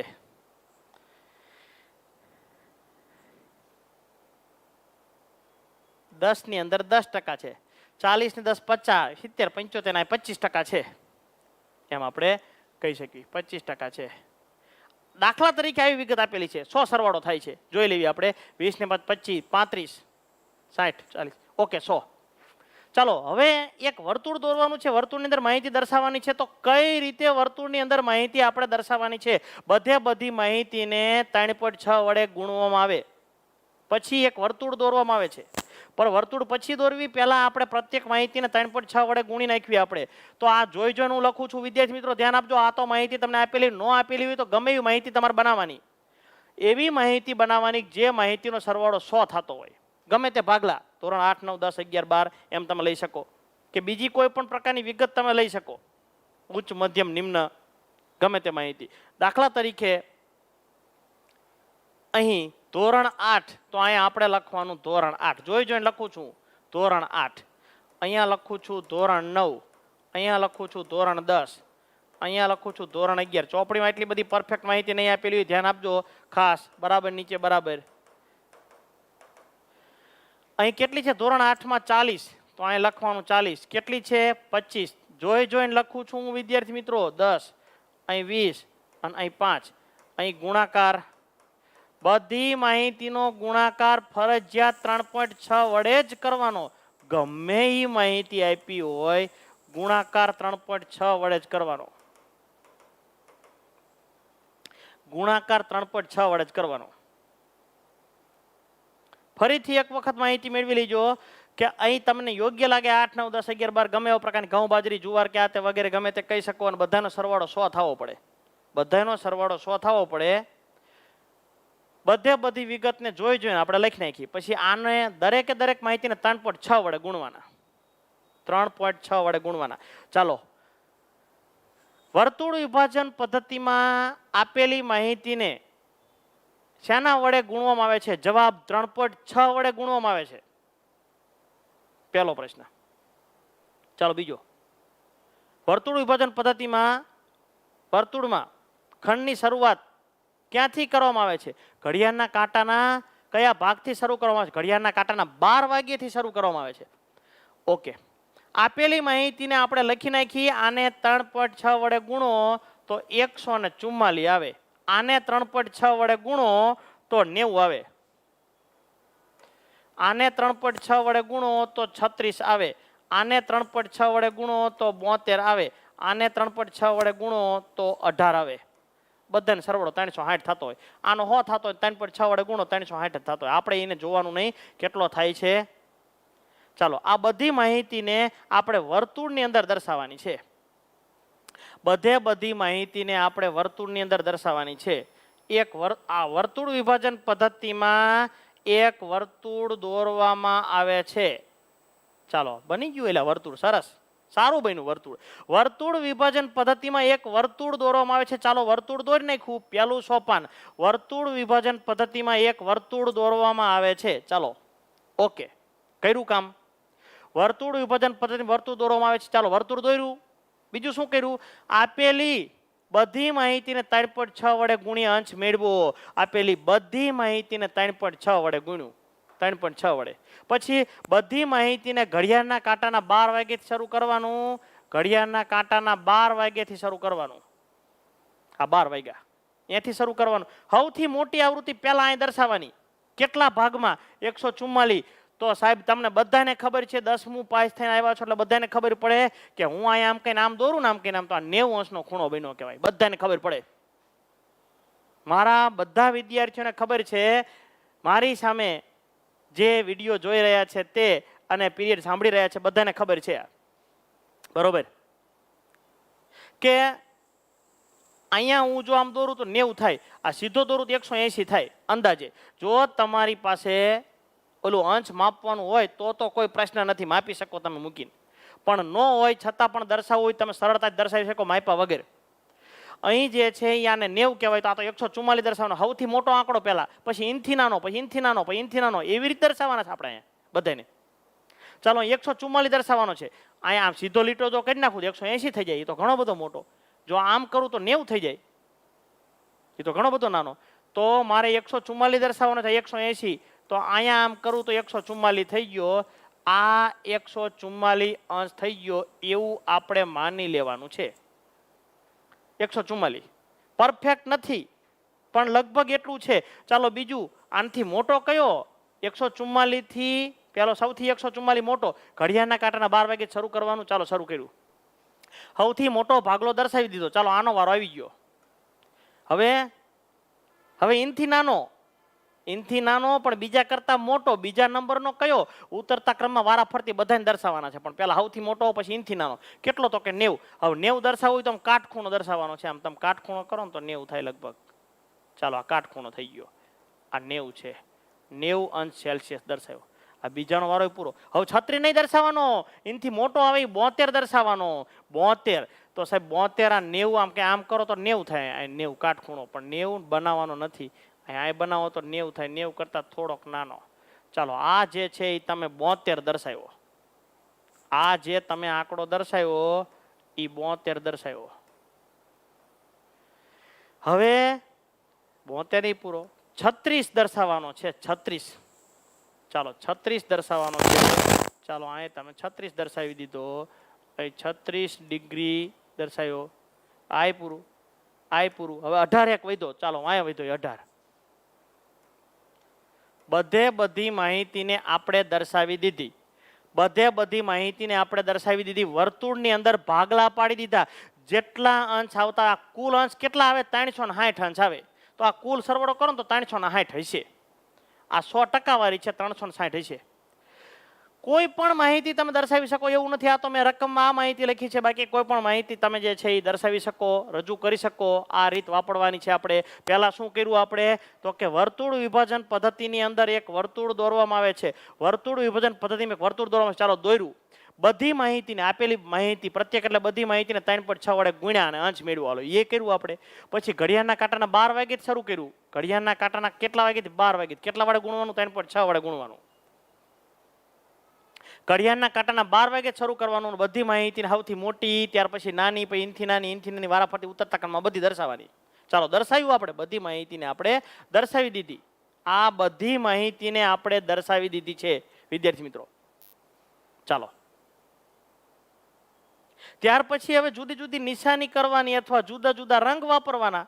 તમને જેવી સારી લાગે એવા પ્રકારની નિશાની જે છે એ આપણે વાપરવાની છે. ચાલો આની અંદર જે છે એ આપણે આવી નિશાની આપણે વાપરીએ.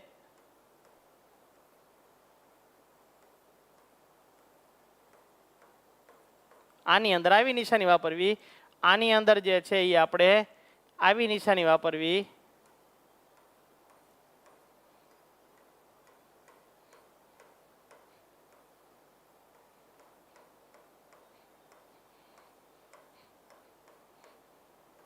આની અંદર આવી નિશાની વાપરવી. ચાલો આની અંદર જે છે એ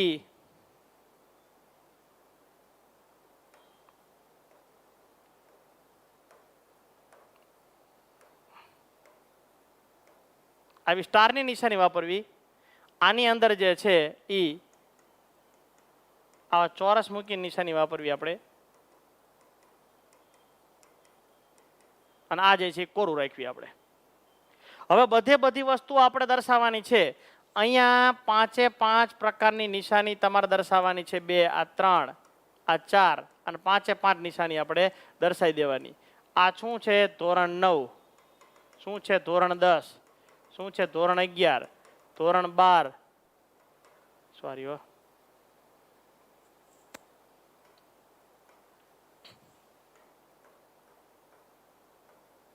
ચાલો લીલો કલર વાપરવી. આ ધોરણ 8, ધોરણ 9, ધોરણ 10, ધોરણ 11 અને ધોરણ 12. ચાલો ધોરણ 8 માં કેટલા હતા? ધોરણ 8 માં 144. તો 144 વાળી નિશાની કેવી હતી? તો કે આવી નિશાની હતી. બરોબર. ચાલો ત્યાર પછી ધોરણ 9 માં શું હતું? 90 વાળી નિશાની કેવી હતી? આવા પ્રકારની ચોરસ વાળી નિશાની હતી. આવા પ્રકારની ચોરસ વાળી નિશાની હતી. ચાલો ધોરણ 10 માં શું હતું? ધોરણ 10 માં છત્રી. તો છત્રી વાળી આકૃતિ કેવી છે? છત્રી વાળી આકૃતિ, એની અંદર આવા ચોરસ દર્શાવ્યા છે 10 માં. ચાલો ધોરણ 11 માં કેટલા હતા? ધોરણ 11 માં 72 વાળી નિશાની. 72 વાળી કેવી હતી? સ્ટાર વાળી નિશાની દર્શાવી. અને ધોરણ 12 માં શું હતું? 18 વાળી માહિતી, કોરું હતું. આપણે કોરું આવી રીતે દર્શાવવાનું છે. વર્તુળ વિભાજન પદ્ધતિ દોરવામાં શું કરવાનું? વર્તુળ વિભાજન પદ્ધતિમાં પહેલા વર્તુળ દોરવાનું, પહેલું સોપાન. વર્તુળ વિભાજન પદ્ધતિની અંદર શું કરવાનું? પહેલા એક વર્તુળ દોરવાનું. પહેલું સોપાન એક વર્તુળ દોરવાનું. બીજું, આપેલી બધી માહિતીને 3.6 વડે ગુણવાના. આપેલી બધી માહિતીને 3.6 વડે ગુણવાના. અને એ બધી માહિતીને ઘડિયાળના કાંટાના 12 વાગ્યાથી શરૂ કરી મોટી આવૃત્તિ પહેલા, પછી ઇનથી નાની એવી રીતે માહિતી જે છે મૂકવામાં આવે છે અથવા દર્શાવવામાં આવે છે. ચાલો જુદા જુદા ખંડો અથવા ભાગલો પાડી દેવાના અને એને જુદા જુદા રંગો દ્વારા દર્શાવવાના. આમાં તમે વર્તુળમાં જુદા જુદા રંગો દર્શાવો તો રંગો દર્શાવી શકો.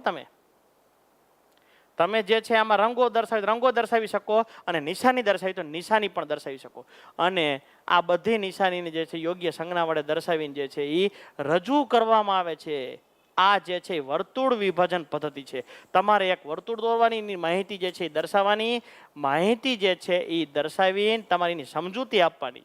જે કામ કર્યું હોય, શું કામ કર્યું? પહેલું એક વર્તુળ દોર્યું, પહેલું સોપાન. માહિતીને 3.6 વડે ગુણી અંશ મેળવ્યા. ત્રીજું, ઘડિયાળના કાંટાના 12 વાગે શરૂ કરી બધી માહિતી દર્શાવી. ત્રીજું સોપાન.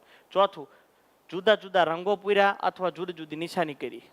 અને પાંચમું સોપાન, બધી નિશાનીને કઈ બાબતને દર્શાવી છે, બધી નિશાનીઓ દ્વારા કઈ બાબતને દર્શાવી છે તેની સમજ અથવા તેની સમજૂતી આપવામાં આવે છે અથવા દર્શાવવામાં આવે છે. એ માહિતી જે છે એ માહિતીને વર્તુળ વિભાજન પદ્ધતિ, પાય ડાયોગ્રામ કહેવાય ને, પાય આલેખ કહેવાય, વર્તુળ વિભાજન પદ્ધતિ કહેવાય એને. ઓકે, ચાલો વર્તુળ વિભાજન પદ્ધતિની માહિતી પણ આપણે પૂરી કરીએ છીએ. પ્રશ્ન એવો પૂછાય, આમાંથી એક વાક્યનો પ્રશ્ન પણ પૂછાઈ શકે, 3 ગુણનો પ્રશ્ન પૂછાય, આખો પ્રશ્ન પૂછાય તો 3 ગુણનો પ્રશ્ન પૂછાય. વર્તુળ વિભાજન પદ્ધતિની સમજૂતી આપો, આખો પ્રશ્ન પૂછાય. વર્તુળ વિભાજન પદ્ધતિની સમજૂતી આપો, આખો પ્રશ્ન પૂછાય તો 3 ગુણનો પ્રશ્ન પૂછાઈ શકે. અથવા એક માહિતી આપેલીમાં વર્તુળ વિભાજન પદ્ધતિ જે છે તમારે દર્શાવવાની હોય એવી રીતે પ્રશ્ન પણ પૂછાય. આવી રીતે માહિતી આપીને વર્તુળ વિભાજન પદ્ધતિ જે છે તમારે બનાવવાની હોય. અથવા એની અંદરથી બીજા 2-3 પ્રશ્ન પૂછાય છે. એમાં એક પ્રશ્ન એવો પૂછાય છે કે વર્તુળ વિભાજન પદ્ધતિમાં માહિતીની શરૂઆત ક્યાંથી કરવામાં આવે છે? જવાબ, ઘડિયાળના કાંટાના 12 વાગ્યાથી શરૂ કરવામાં આવે છે માહિતી. ઘડિયાળના કાંટાના 12 વાગ્યાથી માહિતી જે છે એ શરૂ કરવામાં આવે છે. પ્રત્યેક માહિતીને શેના વડે ગુણવામાં આવે છે? 3.6 વડે ગુણવામાં.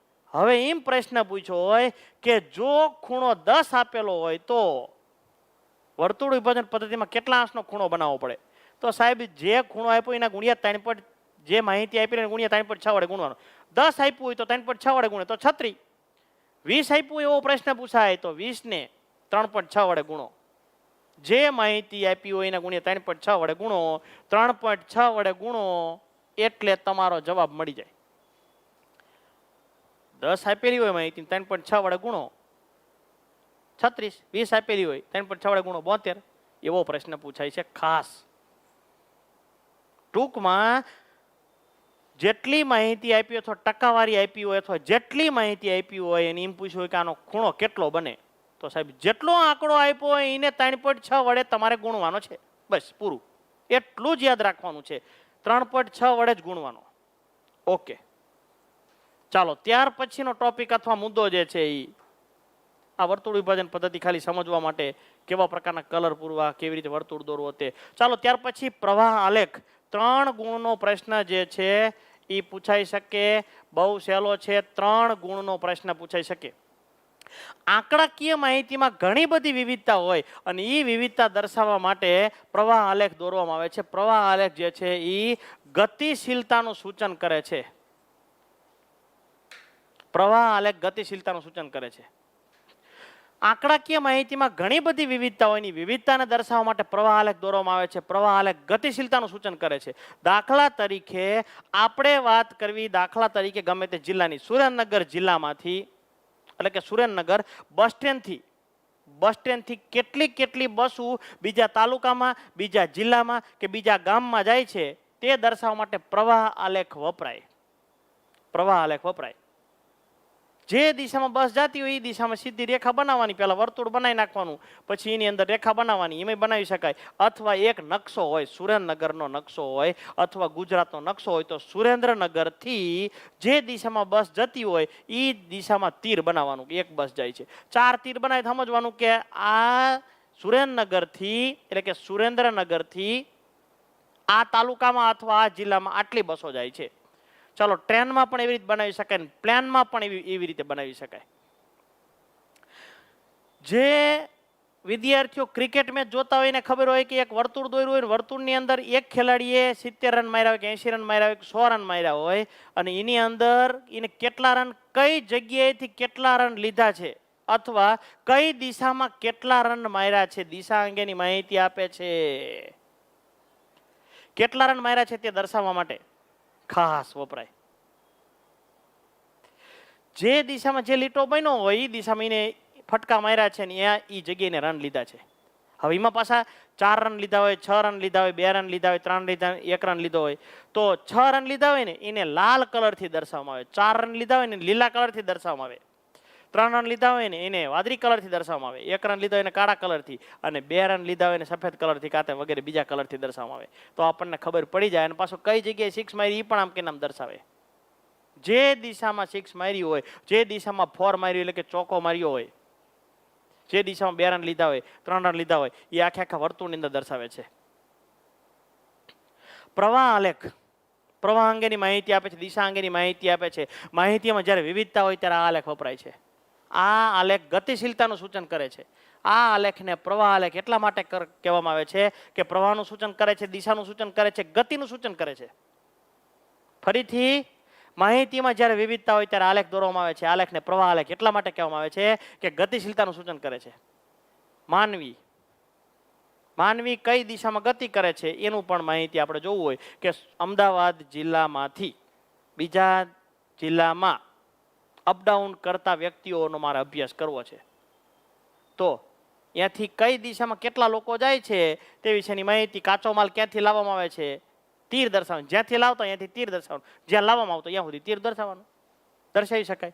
ઉત્પાદિત વસ્તુઓ હેરફેરને પ્રવાહ આલેખ દ્વારા દર્શાવી શકાય. માનવી અથવા ચીજ વસ્તુની જે હેરફેર થાય છે તેમાં 2 બાબતો સ્પષ્ટ છે. એક હેરફેરની દિશા, કઈ દિશામાંથી કઈ જગ્યાએ રજૂ કરવામાં આવે છે કઈ દિશામાંથી કઈ જગ્યાએ રજૂ કરવામાં આવે છે, અને વસ્તુનું પ્રમાણ કે સંખ્યા કેટલી છે એ દર્શાવવામાં આવે છે. બંને વિગતો એક જ સાથે દર્શાવવામાં આવે છે. પણ ખાસ ધ્યાનમાં રાખવાનું કે અવર જવર ઘણી બધી વધુ થતી હોય તો સમજવાનું કે સંખ્યા વધુ થઈ જાય એટલે નજીક લીટી ન દોરવી પડે, એના માટે જાડો પટ્ટો દોરવામાં આવે. દાખલા તરીકે ખાસ આપણે જોવા જઈએ, અહીં આપણે જોવા જઈએ તો અમદાવાદથી અહીં લખ્યું છે કે ગુજરાતમાંથી બહાર જતી વિમાન સેવાઓ. ગુજરાતમાંથી વિમાન કેટલા બહાર જાય છે એના વિશેની માહિતી અહીં આપવામાં આવેલી છે. ગુજરાતમાંથી કેટલા વિમાનો બીજા જિલ્લાની અંદર, બીજા રાજ્યની અંદર કે બીજા દેશની અંદર જાય છે તેના વિશેની માહિતી. તો આપણને ખબર પડી છે કે અમદાવાદની વાત કરવામાં આવેલી છે. અહીં ગુજરાતમાંથી ખાસ અમદાવાદ કેન્દ્ર દર્શાવ્યું છે એટલે અમદાવાદનું એરપોર્ટ, એરોડ્રામ. અમદાવાદથી સિંગાપુર એક પ્લેન જાય છે, આપણને ખબર પડે. આ દિશા કહેવાય. અમદાવાદથી સિંગાપુર એટલે દિશા કહેવાય. અને એક તીર બનાવ્યું છે એટલે સમજવાનું કે એક વિમાન જાય છે. દિવસની અંદર વાત કરો તો દિવસમાં અમદાવાદથી સિંગાપુર જે છે એક પ્લેન જાય છે, અમદાવાદથી હૈદરાબાદ પણ એક પ્લેન જાય છે, અમદાવાદથી ચેન્નઈ પણ એક પ્લેન જાય છે, અમદાવાદથી બેંગ્લોર પણ એક પ્લેન જાય છે, અમદાવાદથી ગોવા પણ એક પ્લેન જાય છે. ખબર પડી જાય. ભુજથી મુંબઈ પણ એક પ્લેન જાય છે, અહીં જામનગરથી મુંબઈ પણ એક પ્લેન જાય છે કહી શકાય. અહીં ભાવનગરથી મુંબઈ કેટલા પ્લેન જાય છે સાહેબ? જાડો લીટો બનાવ્યો છે, આપણને ખબર પડે ને એક જાય છે બે જાય છે, તો આપણને ખબર પડે કે અહીંયા એક કરતાં વધારે લીટાઓ કર્યા છે એટલે જાડું બની ગયું છે એવું માનવાનું છે, એટલે જાડો લીટો કર્યો છે. એટલે કે ભાવનગરથી મુંબઈ લગભગ એક દિવસમાં અથવા અઠવાડિયે જે નક્કી કર્યું હોય એ દર્શાવ્યું હોય કે ભાવનગરથી મુંબઈ એક દિવસની અંદર લગભગ આમ 5 હોય એવું લાગે છે, 5 પ્લેન જાય છે અંદાજિત, ખબર નથી, 5 પ્લેન જાય છે. ચાલો અમદાવાદથી મુંબઈ એક દિવસમાં કેટલા પ્લેન જાય છે? તો અહીં જાડો લીટો દર્શાવ્યો, આમ જોતા ખબર પડી જાય કે લગભગ 10-15 જેવો હોય એવું લાગે છે, 10 પ્લેન જાય છે. અહીં અમદાવાદથી જે છે દિલ્હી તરફ કેટલા પ્લેન જાય છે? તો અહીંયા પણ એટલું જ લખ્યું છે, એટલું જ જાડો છે, 10 જાય છે. ખબર પડી જાય. અહીં અમદાવાદથી જે છે એ યુકે કે યુએસ ખાતે જે આ બાજુ જાય છે એ કેટલા પ્લેન જાય છે એ દર્શાવી શકાય. પ્રવાહ આલેખ દ્વારા બે વસ્તુની માહિતી મળે. એક, કઈ દિશામાં જાય છે, કઈ દિશામાં એ માહિતી મળે, અને એનું પ્રમાણ કે સંખ્યા કેટલા એ ખબર પડે. પરંતુ જો એક કરતાં વધારે સંખ્યા હોય તો એકને એક લીટો એકને એક જગ્યાએ દોરવો પડે, અને એકને એક જગ્યાએ આપણે દોરવી હતી લીટો ઘણો બધો જાડો થઈ જાય, એટલે એક જાડો પટ્ટો દોરી દેવામાં આવે છે. ફરીથી આંકડાકીય માહિતીમાં વિવિધતા હોય ત્યારે પ્રવાહ આલેખ દોરવામાં આવે છે, અને પ્રવાહ આલેખ એટલા માટે કહેવામાં આવે છે ગતિશીલતાનું સૂચન કરે છે. કાચો માલ, માનવી ઉત્પાદિત ચીજ વસ્તુઓને કઈ દિશામાંથી કઈ દિશામાં લાવવામાં આવે છે અથવા કઈ જગ્યાએથી કઈ દિશાએ મોકલવામાં આવે છે તે દર્શાવવા માટે પ્રવાહ આલેખ દોરવામાં આવે છે. ખાસ પ્રવાહ આલેખમાં જે વસ્તુની હેરફેર થાય છે તેમાં બે બાબતો બહુ મહત્વની છે. એક, હેરફેરની દિશા, કઈ દિશા, પેલું દિશા અને બીજું સંખ્યા. આ બંને વિગતો એક સાથે દર્શાવવાની હોય ત્યારે આપણી પાસે નકશો હોવો પડે, અને જુદા જુદા પ્રકારના વિસ્તારો પણ હોવા પડે. અવર જવર જો વધુ માત્રામાં હોય તો એક કરતાં વધારે રેખાઓ આપણે દોરવી પડે. ઉપરા ઉપરી રેખાઓ દોરો એના કરતાં જે છે એ જાડો પટ્ટો દોરો તો ખબર પડે કે એનું પ્રમાણ વધારે છે, એની સંખ્યા વધારે છે, એ દિશામાં જવાવાળાની સંખ્યા અથવા પ્રમાણ વધારે છે. એને પ્રવાહ આલેખ તરીકે ઓળખવામાં આવે છે. આ દ્રષ્ટિએ આપણે વાત કરો તો અમદાવાદથી પ્રવાહ દિશા અને પ્રમાણ બેયની આપણે વાત કરવા જઈએ. દિશા અને પ્રમાણ બેયની આપણે વાત કરવા જઈએ. પ્રમાણ એટલે કે સંખ્યા, પ્રમાણ એટલે કે સંખ્યા. ચાલો દિશાની આપણે વાત કરવા જઈએ તો દિશા કઈ છે? તો કે અમદાવાદથી હૈદરાબાદ, અમદાવાદથી ચેન્નઈ, અમદાવાદથી બેંગ્લોર, અમદાવાદથી સિંગાપુર, એની દિશા કહેવાય. પ્રમાણ એટલે શું? તો કે સંખ્યા. એક તીર દોર્યું હોય તો સંખ્યા 1, બે તીર દોર્યા હોય સંખ્યા 2, જાડું તીર દોર્યું સમજવાનું કે એની અંદર 2 કે 3 નો સમાવેશ થાય છે, એમ આપણે કહી શકીએ. ઓકે. ટૂંકમાં પ્રમાણ અને દિશા બંને દર્શાવે. આ દિશા અને સંખ્યા એટલે કે આંકડો એટલે કે પ્રમાણ પણ દર્શાવવામાં આવે છે. બંને વિગતો દર્શાવવા માટે પ્રવાહ આલેખ વપરાય. ઓકે, ચાલો ત્યાર પછી આ પ્રવાહ આલેખ 3 માર્કનો અથવા દિશા અંગેની માહિતી આપવા માટે કયો આલેખ વપરાય છે? પ્રવાહ આલેખ. ઓકે, ચાલો વિતરણ નકશાની આપણે વાત કરવા જઈએ. જ્યારે પૃથ્વી સપાટી ઉપર રહેલા કોઈ પણ પ્રકારની ઘટના, બાબત કે તત્વો વિશેની માહિતી આપેલી હોય અને જ્યારે ગુણાત્મક માહિતી જ્યારે રજૂ કરવાની હોય ત્યારે ગુણાત્મક માહિતી રજૂ કરવા માટે વિતરણ નકશાનો ઉપયોગ થાય છે. ખાસ વિતરણ નકશામાં 3 પ્રકારના નકશાઓનો સમાવેશ થાય છે. એકમાં ટપકું પદ્ધતિ, રંગ છાયા પદ્ધતિ અને સમમૂલ્ય રેખાઓ. એની અંદર પહેલા આપણે લેવી ટપકું પદ્ધતિ. અહીં લખ્યું છે ટપકું પદ્ધતિ.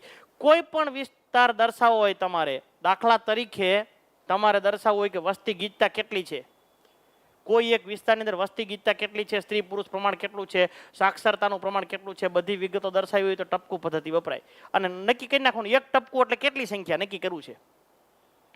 ચાલો હાલના સળગતી સમસ્યા તરીકે કોરોનાના દર્દીઓ આપણે જોવી તો ગુજરાત રાજ્યની અંદર અથવા ભારત દેશમાં જ્યાં તમારે લેવું, દાખલા તરીકે ઉદાહરણ લેવી આપણે ગુજરાતનું, તો ગુજરાતની અંદર કોરોનાના દર્દીઓ કયા વિસ્તારમાં કેટલા છે મારે જાણવું છે. તો એક ટપકું બરાબર 100 કોરોનાના દર્દીઓ આપણે લેવી. તો ગુજરાતનો નકશો આમ કે ના મૂક્યો હોય આપણે, એની અંદર ટપકું દર્શાવ્યું હોય, સુરેન્દ્રનગરની બાજુમાં લીંબડી વિસ્તારમાં ટપકું દર્શાવ્યું, સમજવાનું એ વિસ્તારમાં કોરોનાના 100 દર્દીઓ છે. 2 ટપકા દર્શાવ્યું સમજવાનું કે 200 કોરોનાના દર્દીઓ છે. 4 ટપકા દર્શાવ્યો તો સમજવાનું કે 400 કોરોનાના દર્દીઓ છે. ટપકું મૂકતી વખતે એક વસ્તુ ખાસ ધ્યાનમાં રાખવાની કે તમે જે જગ્યાએ ટપકું મૂકો છો એ કોઈ પર્વતીય વિસ્તાર ન આવેલો હોવો પડે, નકશો ખાસ હોવો પડે, આપણે પરફેક્ટ પ્રદેશનો નકશો હોવો પડે, પાછો ભૌગોલિક સ્થાનનો નકશો હોવો પડે આપણી પાસે. અને ઈ નકશાની અંદર તમે જે ટપકું મૂકો હો ને નદી ન આવતી હોવી પડે, તો કોરોના દર્દી શું નદીમાં રહે? નદી ન આવતી હોવી પડે, પર્વતીય વિસ્તાર ન આવતો હોવો પડે, ઉચ્ચ પ્રદેશ ન આવતો હોવો પડે કે જ્યાં ન રહેતા હોય એવો પ્રકારનો વિસ્તાર કે આતે ખીણ ન આવતી હોવી પડે. આવી બધી વસ્તુ ધ્યાનમાં રાખવાની ટપકું મૂકતી વખતે કે ઈ મેદાની વિસ્તારોને ખરેખર ઈ ટપકું મૂકતી વખતે વસ્તુ ધ્યાનમાં રાખવાની ખરેખર અહીંયા કોરોનાના એટલા દર્દીઓ છે એ બાબતને ધ્યાનમાં રાખીને. ઓકે, જે તે જિલ્લાનું લેવું હોય તો જિલ્લાનું, રાજ્યનું લેવું હોય તો રાજ્યનું, આ રીતે દર્શાવી શકાય. દાખલા તરીકે મારે વસ્તી વિશેની માહિતી આપણે મેળવી છે, વસ્તી ગીતતા વિશેની મેળવી છે, સ્ત્રી પુરુષ પ્રમાણ વિશેની માહિતી મેળવી છે, કેટલા સ્ત્રીઓ રહે છે, કેટલા પુરુષો, કેટલું સાક્ષરતાનું પ્રમાણ છે વગેરે દર્શાવવા માટે ટપકું પદ્ધતિ વપરાય છે. 1 ટપકા બરાબર તમારે જે આંકડો લીધો હોય, દાખલા તરીકે 1 લાખ લીધો હોય તો સમજવાનું કે જિલ્લાની કુલ વસ્તી કેટલી છે એ વિશે અંદાજ મેળવી શકાય. અહીં એમ સમજવાનું કે જે ટપકું નથી અહીંયા કોઈ વસ્તી નથી એવું સમજવાનું નહીં. ટપકું નથી એટલે અહીંયા સમજવાનું કે અહીંયા બાજુમાં ટપકું કર્યું ને, બાજુની આજુબાજુનું ટપકું અહીંયા કરી નાખ્યું છે. અથવા કોઈ જગ્યાએ ટપકું ન કર્યું હોય તો એનું સમજવાનું કે અહીંયા 1 લાખ કરતાં ઓછી વસ્તી ઘણી બધી ઓછી છે, 2-5 હજાર હોય ત્યાં ટપકું ન કરાય વસ્તી એ વિસ્તારમાં રહેતી હોય તો.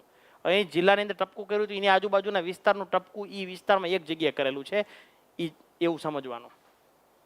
ટપકું મૂકતી વખતે ખાસ ધ્યાનમાં રાખવાનું કે નદી, તળાવ, જંગલ કે બિન વસવાટી પરિસ્થિતિ ન હોય એ ખાસ ધ્યાન રાખવાનું. ટપકું અહીંયા ન મુકાય. ટપકું મૂકતી વખતે જે તે પ્રદેશનો નકશો આપણી પાસે હોવો પડે. દાખલા તરીકે અહીં એક નકશો દર્શાવ્યો છે. નકશાની અંદર તમે જોઈ શકો છો કે અહીં 1 લાખ વસ્તી, 1 ટપકા બરાબર 1 લાખ વસ્તી. તો તમારે સમજવાનું ગાંધીનગર જિલ્લાની વસ્તી મારે જાણવી છે તો મને ખબર કેવી રીતે પડે? ગણી જો ટપકા. 1 ટપકા બરાબર 1 લાખ વસ્તી. 1 2 3 4 5 6 7 8 9 10 11 12 13 ને 14, 14 લાખ વસ્તી છે ગાંધીનગર જિલ્લાની. પ્રોપર ગાંધીનગરની નહીં, ગાંધીનગરની આજુબાજુના ગામડા અને બધાનો સરવાળો કરો 14 લાખ વસ્તી આવે. ચાલો આપણે આણંદની વાત કરવી હોય કે પછી બીજા ખેડાની વાત કરવી હોય કે આતે જ્યાંની વાત કરવી હોય, જિલ્લા મધ્ય ગુજરાતના જિલ્લાની સુરેન્દ્રનગર હોય કે ગમે એની તમે વસ્તી જે છે એ ગણી શકો. આણંદની વસ્તી તો આણંદમાં જેટલા ટપકા હોય બધાનો સરવાળો કરો એટલા લાખની વસ્તી છે, સમજવાનું. આ ટપકું કર્યું એટલે એનું સમજવાનું કાંઈ વસ્તી નથી એવું નથી, પણ આ બધા વિસ્તારની વસ્તીનું ટપકું આય કરેલું છે એવું આપણે સમજવાનું છે. ટપકું કરતી વખતે આ પ્રદેશનો વિસ્તાર આપણી પાસે હોવો પડે, કઈ જગ્યાએ નદી નીકળે છે, કોઈ જગ્યાએ પ્રદેશ, ઉચ્ચ પ્રદેશ હોય, જંગલ વિસ્તાર હોય, વસ્તી ન હોય, અહીંયા ટપકું ન થઈ જાય. ધ્યાનમાં રાખવાનું કે જેથી આપણને પરફેક્ટ કે વ્યવસ્થિત માહિતી જે છે આપણને મળે. ઓકે, આ ટપકું પદ્ધતિ છે. જે તે વિસ્તારમાં ટપકું જેના માટે નક્કી કર્યું એ મૂકો એટલે એ વસ્તુ દર્શાવે છે. ઓકે, ચાલો ત્યાર પછી નો આલેખ રંગ છાયા પદ્ધતિ. આ પણ એક ગુણાત્મક પદ્ધતિ છે. તમારે જે વસ્તુ દર્શાવવાની હોય એ વસ્તુ દર્શાવવા માટે કલર વાપરવાનો, એટલે કે રંગ વાપરવાનો. તમે કલર કે રંગ વાપરો એને રંગ વાપરવામાં આવે છે. રંગ વાપરવામાં આવે છે. તમે જે રંગ કે કલર વાપરો તેને આધારે તે લક્ષણ જે છે એ દર્શાવવામાં આવે છે. ગુણાત્મક પદ્ધતિ છે. એમાં જે માહિતીનો તમારે ગુણ દર્શાવવાનો એને કલર કે રંગ દ્વારા દર્શાવવામાં આવે છે. દાખલા તરીકે વસ્તી ગીતતા દર્શાવી હોય, સાક્ષરતાનું પ્રમાણ દર્શાવવું હોય, કોરોનાનું પ્રમાણ દર્શાવવું હોય, વરસાદ દર્શાવવો હોય, તમામ પ્રકારની વસ્તુ તમને યોગ્ય લાગે દર્શાવી શકો. એક જ કલર વાપરવો હોય દાખલા તરીકે તો એક કલર પણ વાપરી શકો, આછો ઘાટો કલર વાપરી શકો. જુદા જુદા કલર વાપરો હોય, જુદા જુદા કલર તમે વાપરી શકો. જેને જેવા પ્રકારના કલર વાપરવા હોય એ મુજબ વાપરી શકો. દાખલા તરીકે અહીં જુદા જુદા પ્રકારના કલર વાપર્યા છે અને કલરની અંદર અહીં વસ્તી ગીતતા દર્શાવી છે કે સાહેબ જ્યાં જે જગ્યાએ આવો કલર છે એ સમજવાનું ત્યાં વસ્તી ગીતતા 201 થી 300 ની વચમાં છે. જ્યાં આવો કલર દર્શાવ્યો સમજવાનું વસ્તી ગીતતા 200 થી ઓછી છે. આવો કલર દર્શાવ્યો છે આ બધી જગ્યાએ વસ્તી ગીતતા જે છે ઓછી છે. આવો કલર દર્શાવ્યો છે અહીંયા જે છે અહીંયા 201 થી 300 વસ્તી ગીતતા છે. આવો કલર જ્યાં દર્શાવ્યો છે બે જગ્યાએ વસ્તી ગીતતા 301 થી 400 વચમાં છે. અને આવો કલર જ્યાં દર્શાવ્યો છે આ બે જગ્યાએ સમજવાનું અહીંયા 401 થી 500 વસ્તી ગીતતા છે. આવો કલર જ્યાં દર્શાવ્યો છે આ કલર બે જગ્યાએ વસ્તી ગીતતા 501 થી 600 છે, અને જે લીલો કલર દર્શાવ્યો છે બે જગ્યાએ પોપટી જેવો ઘાટો લીલો કલર જે દર્શાવ્યો છે એ જગ્યાએ 601 થી વધુ વસ્તી ગીતતા છે એમ દર્શાવી શકાય. નીચે સ્કેલ દર્શાવ્યો છે જેથી આપણને નકશાની અંદર સ્પષ્ટ ખબર પડે. રંગ છાયા પદ્ધતિ છે એક પ્રકારના ગુણાત્મક માહિતી છે. કોઈ વસ્તુને આંકડાકીય માહિતી નહીં પણ ગુણાત્મક માહિતી દર્શાવવા માટે. પરફેક્ટ આંકડો દર્શાવતા નથી કાંઈ વસ્તી ગીતતા એટલી છે, પણ વસ્તી ગીતતા 601 થી વધુ છે. કેટલી? 700 હોઈ શકે ને 800 હોઈ શકે. અહીંયા વસ્તી ગીતતા આવા કલરમાં વસ્તી ગીતતા 501 થી 600 છે. પછી 501 હોઈ શકે ને 505 હોઈ શકે ને 545 પણ હોઈ શકે, 570 પણ હોઈ શકે ને 580 પણ હોઈ શકે, 600 પણ હોઈ શકે. પણ આ માળખાની અંદર આવે. ઓકે, રંગ છાયા પદ્ધતિ. અને છેલ્લી માહિતી જે છે એ સમમૂલ્ય રેખા. નકશાની અંદર રેખા દર્શાવવાની હોય અને તમે જે રેખા દર્શાવો એ રેખા એક જ મૂલ્યવાળી રેખા દર્શાવવામાં આવે છે. એક જ મૂલ્યવાળી રેખાનો ઉપયોગ કહેવામાં આવે છે અથવા કરવામાં આવે છે. દાખલા તરીકે તમારે તાપમાન દર્શાવવું હોય તો તમે રેખા દ્વારા તાપમાન દર્શાવી શકો કે આ રેખા જ્યાં જ્યાં પસાર થાય છે એ પસાર થતી રેખા જે છે જે જગ્યાએથી પસાર થાય છે એ બધી જગ્યાએ એક જ સરખું તાપમાન જોવા મળે છે. આ રેખા જ્યાં પસાર થાય છે એ બધી જગ્યાએ એટલું તાપમાન જોવા મળે છે. ટૂંકમાં વિકલ્પવાળો પ્રશ્ન પૂછાય છે. સમદાબ રેખાઓ દર્શાવવા માટે આઇસોપ્લેથ પદ્ધતિનો ઉપયોગ થાય છે. ચાલો, વિકલ્પવાળો પ્રશ્ન વિભાગ એ ની અંદર પ્રશ્ન પૂછાય છે. સમદાબ રેખાઓ 1 માર્કનો પ્રશ્ન છે, 1 ગુણનો પ્રશ્ન છે. સમદાબ રેખાઓ દર્શાવવા માટે કઈ પદ્ધતિનો ઉપયોગ થાય છે? આઇસોપ્લેથ પદ્ધતિનો ઉપયોગ થાય છે. પછી ગમે તે માહિતી તમે દર્શાવી શકો. નકશાની અંદર જુઓ તો સ્પષ્ટ ખબર પડે. વરસાદનું વિતરણ જોવું છે. શેમાં છે? સેન્ટીમીટરમાં વરસાદનું વિતરણ છે. ચાલો, આ વિસ્તારની અંદર 30 આ જે જગ્યાએ રેખા પસાર થાય છે બધી જગ્યાએ અંદાજે 30 સેન્ટીમીટર વરસાદ થાય છે વાર્ષિક. આ રેખા જ્યાં પસાર થાય છે 40 સેન્ટીમીટર વરસાદ થાય છે. 50 સેન્ટીમીટર વરસાદ પસાર થતો હોય જે રેખા આ 50 સેન્ટીમીટર, અહીંયા જે છે એ 90 સેન્ટીમીટર વાળી, આ જે છે 60 સેન્ટીમીટર વાળી. 60 સેન્ટીમીટર વરસાદ થતો હોય વાર્ષિક. 70 સેન્ટીમીટર વરસાદ જ્યાં પસાર થતો હોય, જ્યાં આ રેખા પસાર થતી હોય એ જગ્યાએ 70 સેન્ટીમીટર વરસાદ થાય છે એમ કહી શકાય. 100 સેન્ટીમીટર વરસાદ થતી આ રેખા પસાર થાય છે અહીંયા. આ બધી જગ્યાએ 100 સેન્ટીમીટર, બધી જગ્યાએ 200 સેન્ટીમીટર, 90 સેન્ટીમીટર જેટલો વરસાદ થતો અહીં રેખા દર્શાવવામાં આવે છે. એ રેખા જ્યાં જ્યાં દર્શાવી છે એ બધી જગ્યાએ એટલો વરસાદ થાય છે. જે આંકડો લખ્યો હોય એટલો વરસાદ થાય છે. રેખા દર્શાવી હોય એના છેડે લખેલો આંકડો એટલો વરસાદ થાય છે એમ આપણે કહી શકીએ. આ એક પ્રકારની સમમૂલ્ય રેખા પદ્ધતિ છે. સમમૂલ્ય રેખા તરીકે ઓળખવામાં આવે છે. એકમાત્ર વિકલ્પવાળો પ્રશ્ન વિભાગ એ ની અંદર 1 ગુણનો પ્રશ્ન છે. સમદાબ રેખાઓ દર્શાવવા માટે કઈ પદ્ધતિનો ઉપયોગ થાય છે? આઇસોપ્લેથ પદ્ધતિનો ઉપયોગ થાય છે. સમદાબ રેખાઓ દર્શાવવા માટે આઇસોપ્લેથ પદ્ધતિનો ઉપયોગ થાય છે. ચાલો, અહીં પાઠ જે છે એ પૂર્ણ થાય છે વિદ્યાર્થી મિત્રો. પરંતુ પહેલેથી જેટલા પ્રશ્નો આની અંદર આવતા હોય બધા પ્રશ્નોની એક વખત છેલ્લી 5 થી 7 મિનિટની અંદર બધી માહિતી વિદ્યાર્થી મિત્રો આપણે એક વખત આપણે મેળવી લઈએ.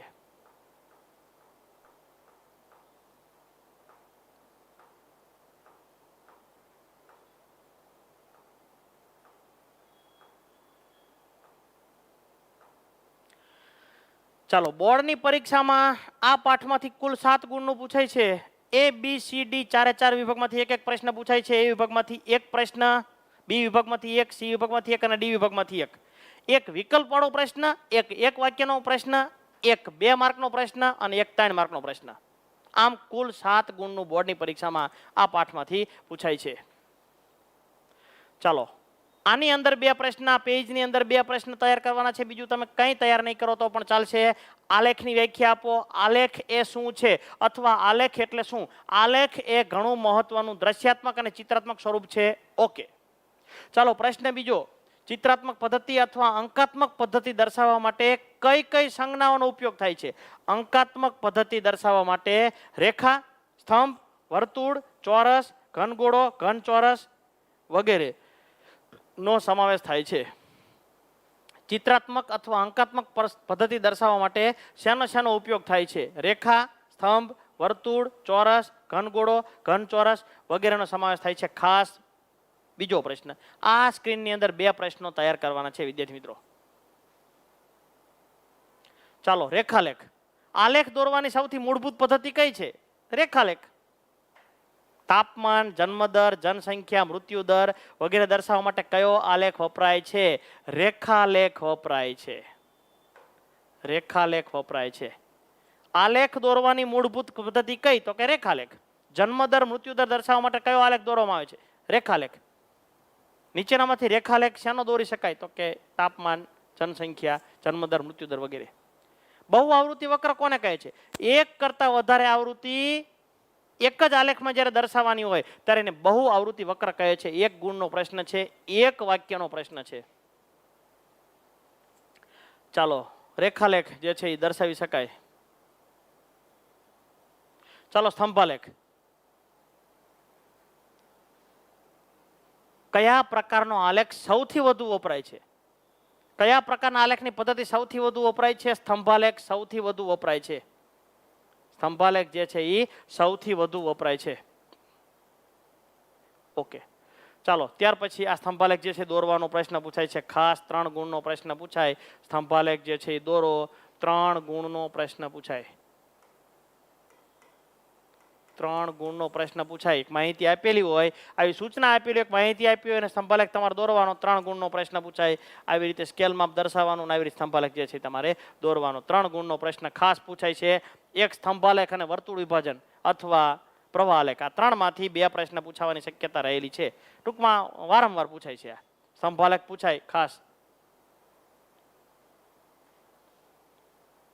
ચાલો, આ સ્તંભાલેખ છે. ત્યાર પછી મિશ્ર સ્તંભાલેખ જે છે એ પણ બનાવી શકાય. એક જ ધરી પર એક સાથે 3 વિગતો જે છે એ દર્શાવી શકાય. ભારત, ચીન, અમેરિકાને તેમજ સુવર્ણ, રજત અને કાંસ્ય ચંદ્રકને પણ એક સાથે દર્શાવી શકાય. ચલો, અહીં દર્શાવવામાં આવેલું છે. ચાલો, રેખા અને સ્તંભ 2 મિશ્ર. તાપમાન અને વરસાદ 2 આંકડાને એક જ આલેખની અંદર દર્શાવવા હોય તો એક સાથે 2 આલેખ દોરી શકાય. એક્સ ધરી, વાય ધરી પર રેખાલેખ અને સ્તંભાલેખ બંને દર્શાવી શકાય. ચાલો, વર્તુળ વિભાજન પદ્ધતિમાં એક વિશેષ પ્રકારની પદ્ધતિ છે, એમાં ભાગલા પાડવાના. એની અંદર ખાસ 3 પ્રશ્ન પૂછાય છે ખાસ, અને આખો પ્રશ્ન પૂછાય તો 3 ગુણનો પ્રશ્ન પૂછાય.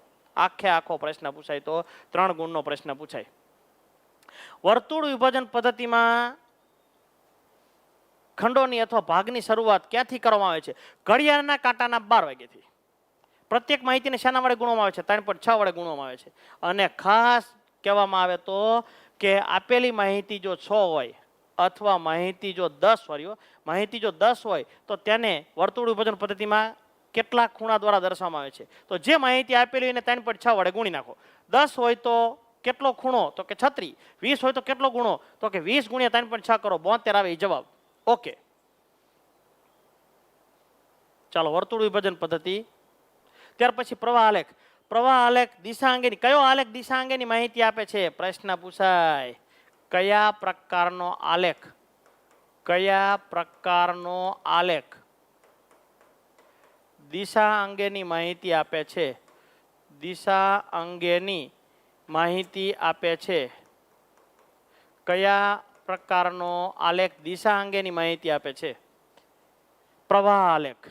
ઓકે, એક માત્ર પ્રશ્ન એની અંદર, અને આખો પ્રશ્ન પૂછાય તો 3 ગુણનો પ્રશ્ન. ત્યાર પછી વિતરણ નકશાની અંદર ટપકું પદ્ધતિ, રંગછાયા પદ્ધતિ અને સમમૂલ્ય પદ્ધતિ જે છે એ ખાસ. ચાલો, વસ્તી ગીતતા, સ્ત્રી પુરુષ પ્રમાણ, સાક્ષરતા વગેરે દર્શાવવા માટે કઈ પદ્ધતિ વપરાય? ટપકું પદ્ધતિ વપરાય. એની અંદર ખાસ પ્રશ્ન પૂછાય એવો હોય તો ગુણાત્મક પદ્ધતિ છે. રંગછાયા, કલર દર્શાવવાનો, કલરને આધારે જુદા જુદા પ્રકારની માહિતી દર્શાવવાની. ખાસ છેલ્લો વિભાગ એની અંદર 1 ગુણનો પ્રશ્ન, સમદાબ રેખાઓ દર્શાવવા માટે કયા પ્રકારની પદ્ધતિનો ઉપયોગ થાય? આમાં હંમેશા નાનો પ્રશ્ન અત્યાર સુધીમાં પૂછાઈ ગયેલો છે, એવું ભૂતકાળ દર્શાવે છે. સમદાબ રેખાઓ દર્શાવવા માટે કયા પ્રકારની પદ્ધતિનો ઉપયોગ થાય છે અથવા કઈ પદ્ધતિ વપરાય છે? આઇસોપ્લેથ પદ્ધતિ વપરાય છે. અહીં છેલ્લા 5-7 મિનિટની અંદર જેની ચર્ચા કરી આપણે, એટલું અને એ રીતે તૈયાર કરો તો વધારે ફાયદો થશે. મહત્વની બાબત આ છે. વિદ્યાર્થી મિત્રો, અહીં આપણે આ 12મા નંબરના પાઠને આપણે પૂર્ણ થયેલો જાહેર કરીએ છીએ. અસ્તુ.